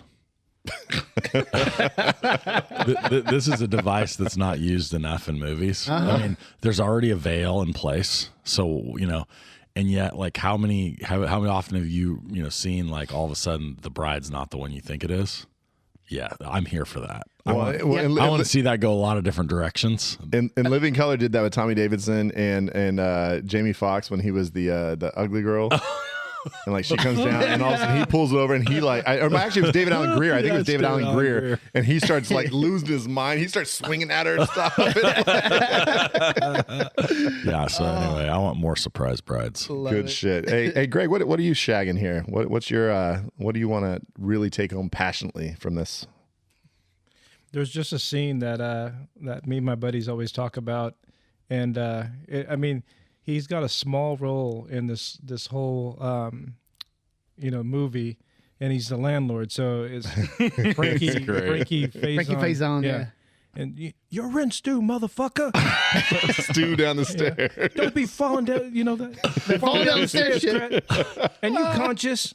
And you're kind of looking, you're thinking like, which way is this going to go? And then the guy wakes up. He's like, oh, yeah. And then, I mean, later on, it was just classic. I mean, they can't be seen, and Hakeem can't be seen in such a nice room, that's totally decked out. Right. And he has to do that room switch and everything. And it's like, you could take my room, He's like, Yeah. he goes, He's so stoked, too. Is it like Meek or something? He's like, yeah, it's a real shithole. It's a real shit. Yeah, you'll love it. Dude, we're gonna move on to snag because my snag was Frankie Faison as the landlord, dude. Like that, such a small role, but every line he delivers is gold. Yeah, absolute gold. When he's in the spa and they come in there, he's like, "You're not Hakeem," and he's like, "I know." Dude, Faison, like, is he related to the guy not from Donald Clueless? Faison. He's No. not related to him? No, I checked that out because I was like, maybe, Damn. but no, that is not his daddy. They walk into the room. It's like, you'll love this one. It's real fucked up. And then he opens it up. There's the outline of the blind guy and the dog. Is like, Damn shame what they did that dog. Yeah, he's great for such a small role. He just nails it. Rented it out to a blind man, And he's the coconut Sid, I think, and Do the Right Thing. Like he's got a very actually like cool scene where they're talking about like just like different people coming into their hoods and stuff. And then all the Hannibal Lecter movies, he's one of the officers. 134 acting credits. Oh, that's right. No, in Silence of the Lambs, he's Barney. I think. Yeah, is his character. he's Barney. He's right. in like, and he reprises his role in like a bunch of the all the other. I Hannibal haven't actors. seen all the other ones, but Yeah, so 134 acting credits. I'm like, and that dude he's just a worker. Every line he delivers in Coming to America is just great, Perfect, just aggressively great, and it's perfect. So yeah, that's my snag. Frankie Faison, Zach. What am I shagging or snagging? You already shagged. I mean, if you can shag twice in like within 5 minutes, do it. Good for you. I mean, I'm proud of you. Done that since I was a teenager. Scott jerks off 5 seconds before the date. Clean the pipes. By the way, I got backed up by Josh in Colorado. How that was good advice to clean It's the not pipes. good advice. It's not good advice. Okay, we'll talk about that later. There's a real philosophical difference. We need to talk about it off the air, but I've got a very extensive rebuttal. We will talk in depth. I can't wait. All right, Zach, what do you got? So, I mean, dude, I gotta be super lame and snag fucking Eddie Murphy all day, but it's gotta be like 85 to 91 or 92 Eddie Murphy, because something happens at some point with Eddie Murphy where he's not as funny to me. I don't know what happened. I don't know what it is, but God damn, like he starts cashing the checks. Yeah, maybe that's what it is. Yeah, but it's a lot just like of stinkers. This early, yes, dude. A lot of movies that were terrible, like the one where he talks to animals. Like, what are we doing, Eddie? Doolittle. So yeah, but I mean, this early, like Beverly Hills Cop, the stand up specials that we already talked about ad nauseum. Like, I don't have to convince anybody that Eddie Murphy's amazing, but dude, he's like I said earlier, Eddie Murphy is undeniably incredibly funny. Well, and he could hold a stage and he could hold your attention for an hour, just him talking, him doing characters, him doing impressions. Like, the shit is fucking undeniable. I remember watching an SNL like highlight video, and this was before. I mean, this was probably mid 90s or late 90s or whatever. And so there's a lot of amazing characters, and I remember fucking half of the video was Eddie Murphy. He was on for 4 years, I think, 4 seasons. But he's also hosted a bunch. Yeah, but dude, his fucking characters are some of the best things ever on that show. He carried that show by himself for a lot of years. and because the cast around him wasn't necessarily that great, but it was the Eddie Murphy show plus others. Right. Like, They talk about people being like a force of nature, where they just like take over the spotlight in anything that they're in. And during that time, he was that guy for sure. Yeah. Well, what's also interesting is that like as he starts to kind of fall off in the late 90s, you know who filled that void? Chris Rock. I feel like Tyler Perry came in and became after that, he was like, oh, I'm gonna do the whole makeup and dress up and this and that character and starts kind of basically filling in. I mean, you could say a little bit for a second it was Martin Lawrence. He kind of jumped into that for a second. He had some killer movies. Martin he almost died when he did Big Mama's House. He almost died in that the suit that he wore. He almost passed out from heat stroke. We had the DVD box set of the Martin Lawrence show, like the TV show so of good. Martin. And dude, it's So funny. so fucking funny, dude. Fucking nothing, Damn, Gina. Nothing to Lose with Tim Robbins. Oh, that's a really I love that way movie. underrated, Blue way Streak. forgotten. Blue Streak is really good too. Blue Streak, dude. you've got what? Chappelle. Chappelle. Yeah, Chappelle's got the little part, but it's the Wilson. Not Owen. Cedric. No, not Owen Wilson. Owen Wilson's Luke Wilson. Luke Wilson. Sorry, playing. He plays the straight guy really well, and Martin Lawrence just going wild. So, But I mean, it's a you fun movie. got the progression of Ed. Had the guys before that we already talked about, and you got Eddie Murphy to Martin to Eddie Murphy, Chris Rock, Martin, kind of all at the same and to time. Chappelle kind of taking the torch at the end. Yeah, It's Chappelle just like was fuck, introduced dude. in Nutty Professor. Oh, really? Yeah. Dude. But anyways, Eddie Murphy from 85 to 91 is the funniest man on the planet for sure. 100%. I want to jump on the back of the conversation about who took over, which is my snag is actors playing multiple characters in the film. Mm-hmm. Was it ever really done before this? Yes, I mean if you go to like some of the Mel Brooks stuff and things like that, like I mean they were playing multiple characters but not with like the makeup, like not full. Yeah. I mean, not at least not. So it's not like truly foundational now, but it's different, right? This is like a different. This is absolutely the first time that Eddie did it. Like, so and this led to a bunch of his other movies. And like you said, like Martin Lawrence does it, Tyler Perry does it. I mean, to an extent, Robin Williams. Robin Williams, I think, was probably his contemporary in multiple personalities. Robin Williams. Yeah. SNL though, Eddie did do the white man like walking the streets, like he did the whole makeup thing, and he had done it before he ever was like Sal in Coming to America. Skit. Yeah. Really, I haven't seen that. Oh, it's so great. That's fucking great. I know when the Mr. Rogers one is just that's the Mr. Rogers, Mr. Robinson's neighborhood. Mr. Robinson's neighborhood. Yeah. So there's one where they literally like put him in whiteface and like prosthetics and make him, and then they show what it's like for a white person. He like goes into a bank, and the bank guy's like, "Here, just take this money," and he's like, and pay us back or don't. We don't care. All because he's white, So he's seeing this whole world of white people. Finally, it's very, very funny skit. Anyway, I'm snagging that. Okay, that works.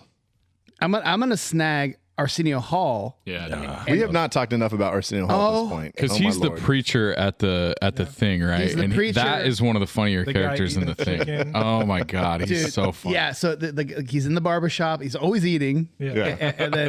And then so I thought it was damn trash. That's right. He puts it in the basket. And then he also does a little. He's one of the women cross-dressing, and it's so hilarious. He is, and he kind of hits on himself, right? I'll take you and your friend. Yeah, exactly. So I think Arsenio's so underrated, and like he had such a great short span, and then he had his show, and it just seems like he just kind of just disappeared, in my memory at least. But I just thought he was just definitely underused after this because he was so good. Well, I think Keenan Ivory Wayans, I mean, definitely lambasted him on Living Color because he would put like prosthetic fingers on, so his fingers were extra long. Oh, yeah, that's right. And he'd put a bunch of stuffing in his ass as he's like walking around. I forgot that he did an Arsenio character. Yeah. The Arsenio Hall show came out a year later. Yeah, it put him into prime time, and he was competing right up there. He had some great interviews. Yeah. Some classics. That was Bill Clinton played the sax on his show, wasn't it? Mm-hmm. That's what it was. That was a huge turning point in that whole thing. He had Mike Tyson with Robin Givens on his couch. That's right. Little Bow Wow came out. Remember when he was like 4 years old? Yeah, I was going to say he was like 5. Yeah. Teeny weeny Bow Wow. Was that the interview? Oh no, that was with Barbara Walters.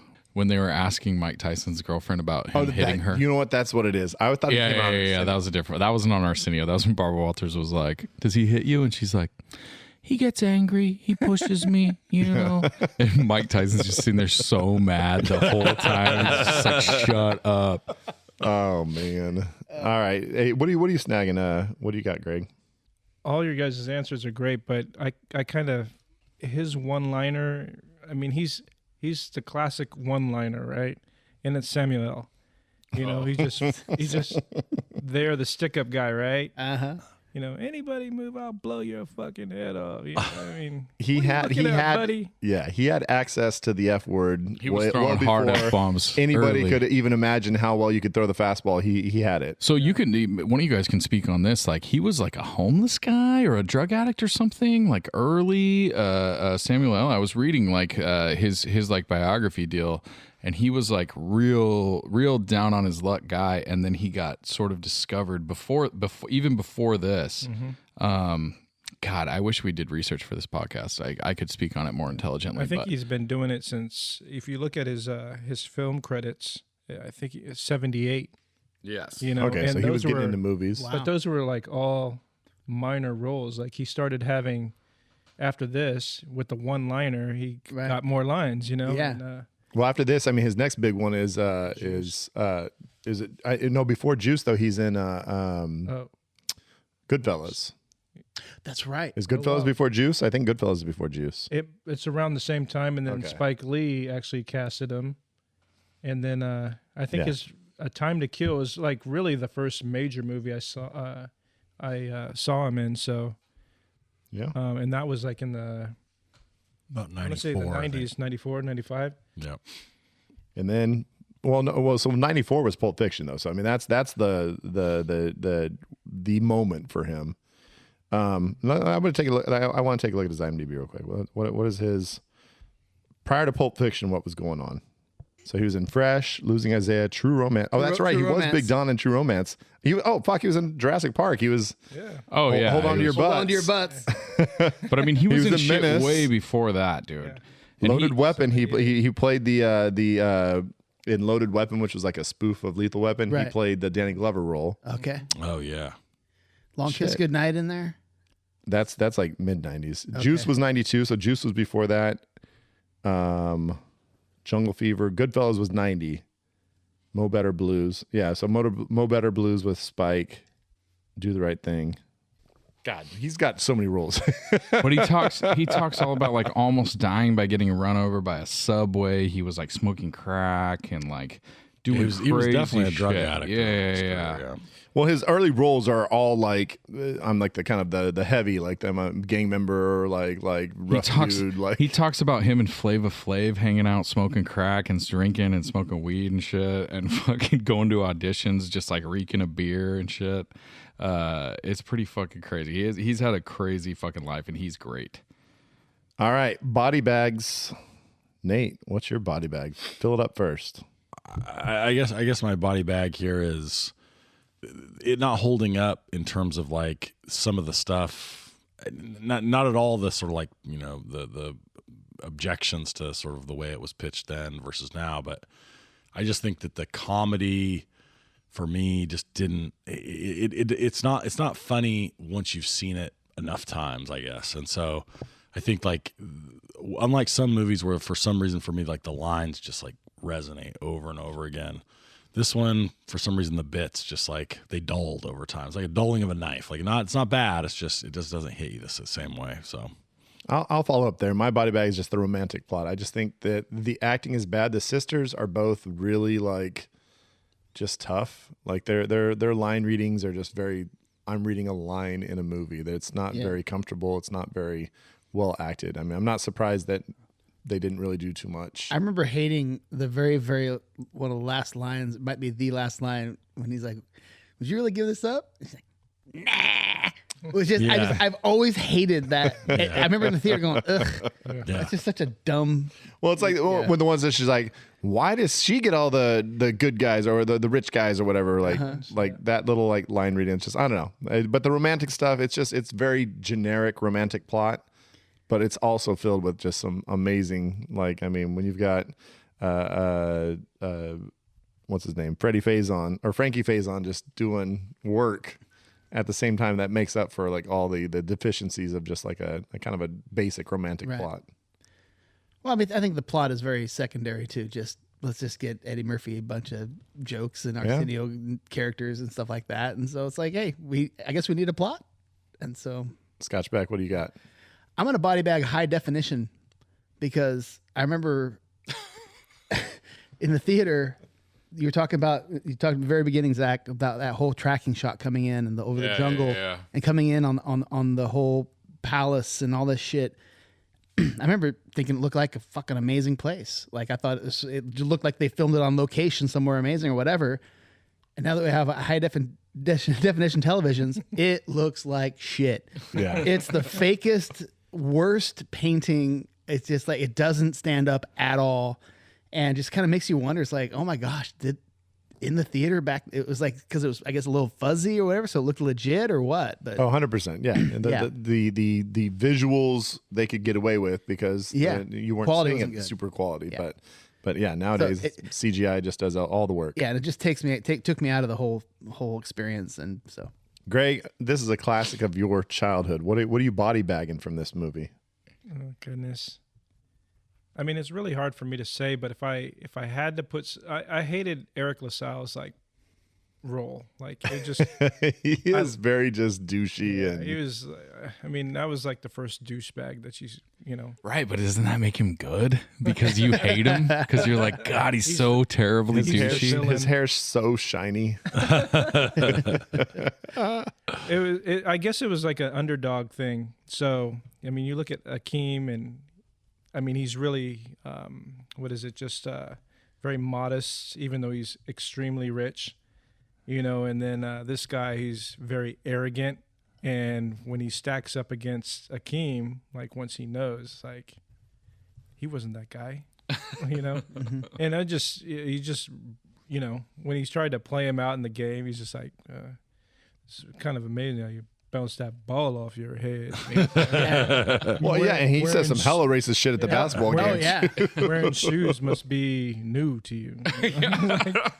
Hey, no joke, and I will take flack for it. Like, oh, white guy saying, "Oh, black people look alike." But the first time I saw Coming to America, I legit thought Eric LaSalle. I was like, oh, they got Lionel Richie to play. I was like, I didn't know Lionel Richie was in this movie. That's kind of cool. And I'll show you this picture right now. It's not. I mean, it's Wait, that's the side by side? Yeah. Oh yeah, that's not too bad. Yeah, It's actually pretty good. I mean, the mustache, and Richie's mustache is way the more. mustache way and the thicker. Jerry curl are doing a lot of work there. Yeah. Hey, I'm just saying that was my picture. I was like, oh, And, Lionel Richie. And then I was like, oh wait, no, that's not Lionel Richie. At 10 years old, 11 years old, my mom had my hair like that. No shit. No shit. No. It was Like putting Juices and berries. activator and everything into it. Yeah, Wet I mean, like that? Oh wow. Oh, dude, that's fucking awesome. World of curls, man. We gotta get one of those pictures for the socials. We'll put that up on the social media. I will say in Houston, the cool thing to do was definitely to get the perm. Like you'd go down to It's like it was cool like a year ago. Nate's son just got the perm like maybe a couple years ago. Like it was a thing. Yeah, but it wasn't a perm mullet like I used to have. So. Oh, okay. You're right. It wasn't perm mullet. I had that natural shit. I didn't need none of the. I was just putting juices and berries in. And it was Is that why you got the braids going? We don't call him Brad. We call him Braid. I've been calling him Post Malone. He does I just need more face tattoos. You need to get a face tat. tat, dude. You would be the dopest teacher in Stockton with those braids and a face tat. That's yeah. Maybe we'll do that. Oh, we should have 45th birthday's not too far It should away. say 45. That's like a good BVK day. right under your eye, right here, and IPA right under the other eye, bro. Just in old English letters. Dude, that'd be sick. Damn. Okay, we might do that if we get to. How many listens do we need to get to? If you do that, I'll get a tramp stamp, a super tramp stamp on my lower back. All right. Oh, you guys should both do that. I will just watch you guys do it. That sounds awesome. If we got like 100,000 listens on one episode, If we get 100,000 listens, There you go, folks. Tell your friends. Tell your friends. that's what you call passive income, folks. 100,000 listens turns into real money, and then we all quit our jobs. Hey, one person didn't body bag here. Who is that? That's me. All right. What do you got? So my body bag, I sort of talked about it earlier. There's some real lulls in the comedy, and there's some real lulls in like the background music. It gets strangely quiet at times. Yeah. It's weird. It's like it's very quiet at a few different junctures in the movie where I'm like, it's what is happening right now? And Eddie Murphy's got that real deadpan, like kind of talking, and I'm just like, what is going on? I glanced at one review and it said something like the lazy direction of John Landis. It's just kind of like I like that. Let's blame John. they're Fuck you, not John. really like doing a whole lot with some of the scenes. It's Yeah, just there's definitely some lulls, but I mean the funny stuff is funny. Like I said, I had never seen this movie before, and typically when I watch movies from the late 80s, early 90s, a lot of nostalgia. I am like, how do people think this is good? And there was a couple of scenes in this that really saved it for me and I really liked, but there's a few lulls where I'm like, okay, this has been 15 minutes and I haven't laughed once. But man, I liked it. That's my body bag. What's the next category, Bradley? I think we're going to move on to some streaming recommendations. Oh. But I think before that, Greg, it's been great having you on this pod, man. No, this is Thank you for coming, Greg. Yeah. This is your grand prize. You were the grand prize winner that night, and you got to cash in tonight. So we're glad to have you here. You're a great podcaster as well as a great friend, man. Yeah, thank you guys. This has been good. Good. Thanks for the excuse to do a classic. Yeah, dude, and we're gonna be doing a draft, and hopefully you'll come back and join us on that. Maybe. I think that might happen. Okay. Cool. We'll talk about that. Crackle, Pluto, HBO, find anime on Crunchyroll, Peacock, Hulu, Disney, Netflix, Tubi, Sling TV, Shutter, Fubo. What the fuck is Fubo? Sure, it'll cause a sensation. It's a streaming recommendation. We talk about sometimes how we talk about our kids on these pods, and I don't let my kid, or I don't like play the pod in the car because I'd rather them not hear their dad making a bunch of dick jokes. And I hear my kid the other day under his breath, and he just goes, "What the fuck is Fubo?"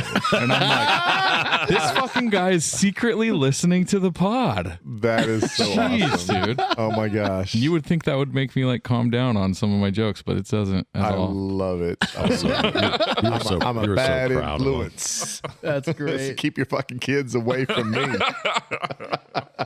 Sorry, go ahead, Brad. All right, I'm going to start out with streaming recommendations. There is a very classic fish out of the water movie that I love, and I feel it's very underrated. It does not get a lot of love, and it stars Brendan Fraser, and it is called Blast from the Past. Oh yeah. Christopher Walken, Alicia Silverstone. It's a very funny movie, and if you've never seen it, I really recommend. That would be a checking good it out. one for like a fish out of water draft. I think I wonder it would if be. Maybe someone's it'll gonna come up pick next that. week. Hey, next week we are going to be drafting the most memorable fish out of the water characters. So I hate the fact that I wanted to recommend this movie because it kind of maybe gives away one of my picks, but who knows? So HBO Max, check out Blast from the Past. Great movie. Check it out. Like it. So something about Coming to America, we talked about how it's kind of the first of the movies where Eddie's doing all the different characters and all the makeup and all that stuff. And so that just kind of made me think of Norbit. not Norbit, The Nutty Professor, which is kind of a cheesy movie, but damn it, there are some great parts. And Dave Chappelle, I think is like one of his first movies as the comedian with the big old buck teeth up there, and he ends up like making fun of him and all that stuff. Classic stuff. And then that's the first time we have Eddie Murphy sitting around the table with all his whole family, like Hercules, and all that stuff. Oh, So, yeah. a lot of great lines, and I thought it was a pretty good movie. So just kind of, I thought of Nutty Professor, and that's only for rent, unfortunately, not for free, but you can find it on any of the streaming services. What do you got, Zach? I want to go next because I got it pulled up here. Hang on one second. So we talked a lot about Eddie Murphy and how much I love Eddie Murphy's stand-up specials, and Raw and Delirious are some of the funniest shit that I have ever seen. But keeping it in the same vein, and probably somebody that was heavily influenced by Eddie Murphy, and the funniest stand-up special that I have ever seen in my life, and I believe that you can stream it off of DirecTV if you have DirecTV, which is kind of lame, but it's probably Hey. yeah. Sorry, if you're super old like Scott, you definitely have DirecTV, so set your DVR. But if you, but I think you might be able to just get it on YouTube. If you search it up on YouTube, it'll probably be like mirror imaged and kind of sped up or whatever. But dude, Dave Chappelle, Killing 'Em Softly from 2000 is literally the funniest stand-up special that I have ever seen in my life, front to back, start to finish. Just go, if you have not seen it, it's the one where he's wearing like a blue shirt, and Washington, D.C. it's so Lord. It's just so fucking funny when he talks about driving around in the car with his white friend. Is just literally like the 10 minutes of the funniest shit that I have ever seen in my life. So go Is that go watch one where he that sees shit. the baby? Yes. Yes. when he talks about Sprinkle some crack on him. yeah, sprinkle some crack on him. Exactly. He talks about the cops coming into his house and thinking that he had broken and put some pictures of his family up because there's no way that a black guy could live in that nice of a house. Is the funniest fucking shit that I've ever heard. Oh my gosh, they're just beating Negroes. listen to that special and watch it, and you'll thank me later. That's my recommendation. So if this streaming recommendations category were a draft, I would be about to steal the number 1 and 2 picks from the 4th position. Oh, wow. Somehow you guys did not. No one has recommended the spiritual or maybe literal prequel to this, Trading Places. Yeah. Which is streaming on some crazy ass services with ads called Pluto. What the fuck is Pluto? What the fuck is Pluto? And then we've got the, I think, close cousin of this a year later, Beverly Hills Cop on Paramount Plus. So if you want to see Eddie Murphy twice prior to it in very similar fish out of water stories, go watch And those. he's just throwing 100 miles an hour and killing it. It's as good. I mean, it maybe is as good as he get. I mean, in some ways, right? Like that might be his two best movies. Yeah. I mean, I'm not going to argue with that at all. And I'm going to tell you guys right now, just to fucking reiterate how funny the Dave Chappelle stand-up special that I just talked about is. It's on HBO Max. You can watch it right now on HBO Max. So Killing go Them fucking Softly watch is- that oh, shit. boy. I might Stream go it. home and do that. 100%. If you've never watched it, like there's something wrong with you, but please check it out. It is one of the funniest things I've ever watched. I've watched it and there's still something wrong with me. Oh my gosh! All right. Have we done Body Bag yet? Because I want to body bag myself for recommending The Nutty Professor. Nate made me feel really shitty about myself. Scott, the 2-hole just shit the bed. Terrible.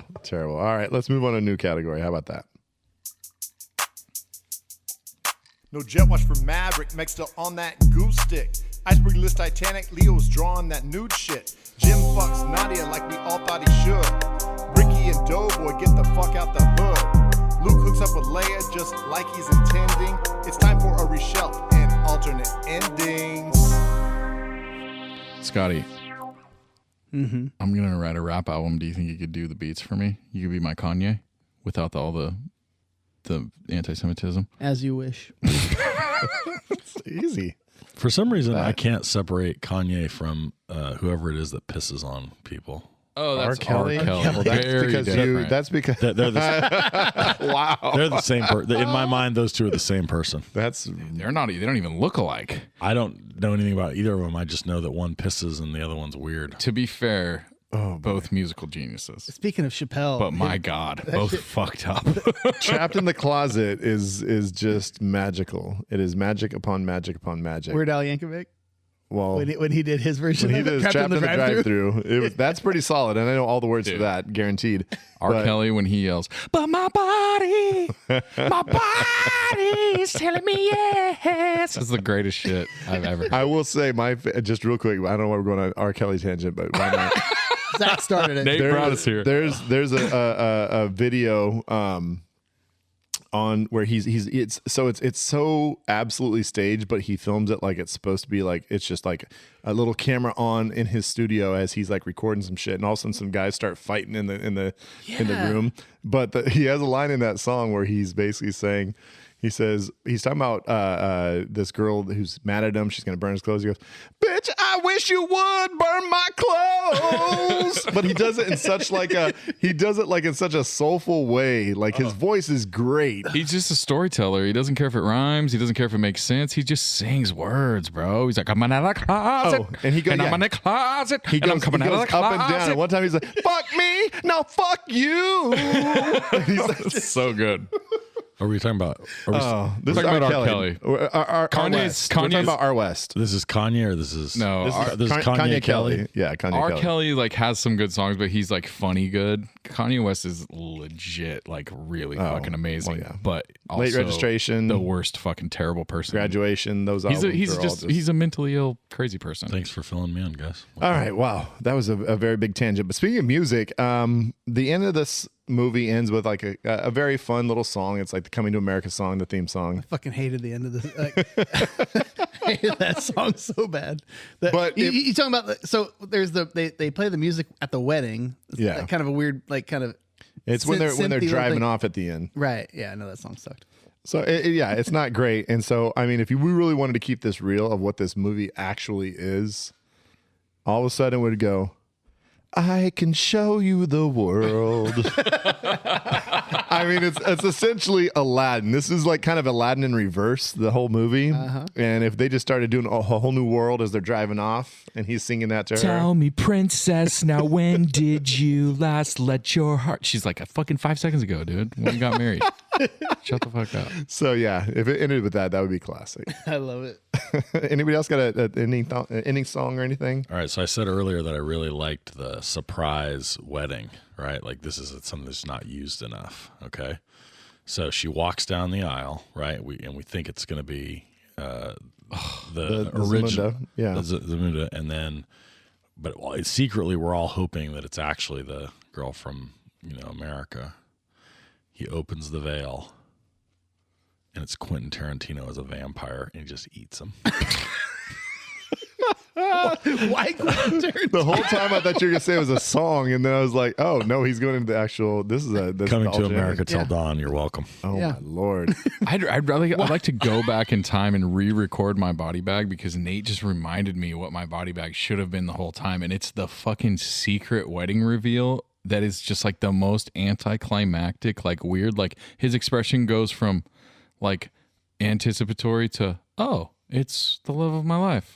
Okay, cool. But then they start making out forever. Yeah, he got happy. Bro, it's so weird. Like it's a very weird scene. But my favorite part is that then, like, the dad like pops into the scene like surprise. He throws his elbow up on the altar, like, "Hey, I'm here too." Right. Yeah. It's me, Cleo. You need some McDonald's or some, I'm sorry, some McDowell's? McDowell's. Please. I don't think we even have talked about McDowell's the entire time of this. We didn't. We also, by the way, have not talked about the fact that there's a sequel to this movie that came out like 2 years ago. That's true. Has I anyone tried seen to it? talk about it earlier, and I didn't watch it. But every A time lot that of I tried reprising of roles. every time I tried to make the joke that I watched it on accident, everyone was like, "No, don't watch this dog shit." Like every single person I talked to was like, Is it that bad? every person that I saw. It's fun for nostalgia. Yeah, because a lot of the people reprise their roles. There's a McDowell's now in what's Queens. no Zamunda. Zamunda. They have a McDowell's. Oh, we're talking about the movie again. Yes, Right. we're talking about No, Coming to it's- America, the it- second part. Gotcha. In the real Zach, Zamunda. there is no Zamunda. Yeah, there- Even though there is in the credits, they do thank they thank the nation of Zamunda in the credits for filming it there. Seemed like a pretty dope place to live. I didn't see how the commoners live, but if you were going to be royalty, it looked pretty dope. You know where I feel like we're royalty? Where? On the Deluxe Edition Network. Yeah. So I'm telling royal you. that they're like, you guys are going to be the fucking pod of the month in like 18 months. Hey, we're gonna earn it one of these days. I think we Yeah. will. They're like, hey, thanks for coming on the pod network. These guys joined a week ago. They're the pod of the week. hey, no, January. We're January. So we're January 31st. All of us. We are all part of the We're pod of the month. Yeah. Oh, so we get to be the one where everybody's the pod of the month? right. That's sick. We I like all that. win. We're the participation trophy of Thanks, bro. podcasts. Thanks, guys. We actually love the Deluxe Edition Network. And I gotta give a shout out. I went to Scotch and I. We went to breakfast with Casey, who is the actual leader of this whole the OG. crazy thing. Yeah. the founder. And Deluxe Edition and podcast. we had a great breakfast. And how much were you guys fucking, trying to get us to be the pod of the month? Obviously not that fucking hard. It never came up. What the fuck? You guys are terrible advocates. You guys didn't even bring it up? Well, Brad he's kept talking about wrestling. He's a very. yeah. That's what happens with Brad. Yeah. a Well, lot. Casey told us. Casey said, "Well, no, this is a great story. This is a great story from Casey." He says, I really like my interview episodes." And he's like, because he's like, when we have to kind of riff, he's like, I know two things: I know roofing and I know wrestling. That's a great line. Yeah. That's awesome. So he admitted to roofing, huh? Roofing. Is that what you said? Actual roof work. It's called a roof. Nice Sorry, joke. Casey. Oh, Sorry, Casey. No, so it was awesome. We got to hang out, and he actually had dinner with Matt Marlowe from the Real Drunks, who are also on the network. And a very just also clever story is that we went to a breakfast spot in the town I live in, and as I'm walking up, first time meeting, so he's like, check this out, Brad. He's like, I realized 5 years ago I came to this exact restaurant. He's like, I've been all over the place. He's like, I didn't know. I came into Oakdale. I was looking for a good breakfast spot. This came up. So I drove out here after going to Riverbank to do my job. And that's where he had been before without knowing any of us or any of that. So, yeah. It was his second time at the breakfast spot that I recommended. Well, the Deluxe Edition Network has a bunch of great shows. That story might get cut. It was a good story, dude. I really liked it. I just didn't know what to say about That it. was great. I was She's been like, great choice of restaurants, Casey. And the second time around, he got the food poisoning from the French toast again or something. What's the, That's funny, dude. so the Deluxe Edition Network has. We've been the network's been adding a bunch of great shows. Yep. History I'd Like to Fuck, The Redeemables, both just jumped on not too long ago. Yeah. World World True Crime, I think it's called. Thank you. So Those guys that are already the Pod of the Month. All right. Zach's super pissed. I'm playing the part of the fucking disgruntled member of the network. All right. Is it your month for that? Yeah, Cool. it's that time of the month. So anyway, check out deluxeeditionnetwork.com. Check them out on all the socials. And if you like us, you're going to like something. Oh, Barrel Age Pods is a lot, Flicks is a lot like us. So, there's a lot of shows on there that are going to resonate if you like us. So go listen. And then also tell your friends about us, huh? Yeah. Don't tell your friends about anybody else. Tell your friends about us. Yeah, you know what? We could always use the support, and we'd like to see those listens go up. And it's been a long time since we told people to go on and actually review us and give us some, some stars and some write-ups, because that helps the algorithms for sure. Because what's great is, so Stevie Johnston from Australia. Oh, yeah. So when he first reached out to us, because we had talked to the guys in the Redeemables, and we thought maybe he found us somehow through them, or maybe was one of them. Because we were like, all the people in Australia know each other. Right. Yeah. It's a pretty small continent. It's a small continent. But so I asked him, like, dude, how'd you find out about us? He's like, dude, Spotify recommended it. He's really? Like, That's tight. Yeah. So that's the algorithm. Like, so hopefully, and I know that if people go on there, review it, and give us a little write-up or whatever, even if you say just a couple words, it helps. So and I want to plug one more thing before we sign off here. We have a bunch of really cool designs, colors, t-shirts on scotchbeck.com. We have set up our store through scotchbeck.com. So you can go on there and get yourself an original BVK shirt. And we're going to start adding some different stuff onto that website. Go click on the merch tab. It'll take you right to all the shirts. You can get yourself a shirt with Scotchbeck's face on it. You can get yourself a BVK shirt. There's all sorts of cool stuff. It's really cheap. Like, it's not super expensive. $20-$25 and you yeah, dude, like $21 you get yourself a BVK shirt. Depending on the size. You don't even have to be Scotchbeck's girlfriend to walk in with a shirt that says I love Scotch and Scotch loves me. That's true. She was wearing a shirt that said I love Scotch on it. And then it was funny because I was like, my wife was like, isn't that cute? And I was like, it's cute. I have that same shirt. I wear it all the time. You never tell me I'm cute. It's fucking bullshit. That's so great. All right, folks. Well, next week we're coming back with a draft episode. We're going to be drafting the most memorable fish out of the water characters. Greg's going to be back to go ahead and give us some judging, and we will see if Zach can keep that streak alive. Let's that go. Streak of one total draft victory. Can you imagine the fucking him just it's gonna be blow out our eardrums. It'll blow out our eardrums. Full of vitriol. I'll fucking sound just how I was so excited when the Niners beat the Eagles. That may or may not have happened yet. Please don't. No. At this point, we don't know what happened, and we obviously did not give enough shit to Greg because our Niners beat his Cowboys last weekend. So I didn't know he was a Cowboys fan. I know, that makes we my should have talked some fucking more day. shit. We should have talked some more shit. But man, what an embarrassing performance by his team. All right. Well, hopefully the Niners are now moving on to the Super Bowl, and we will be celebrating BVK style at some point. But we'll see. But hey, folks, tune in next week. Draft. Let's do this. We love you guys. Bye-bye.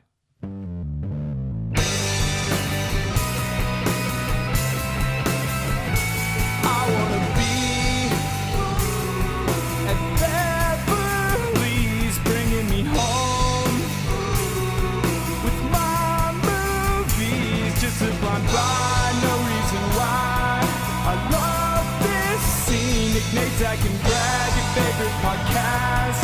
Let's start this thing.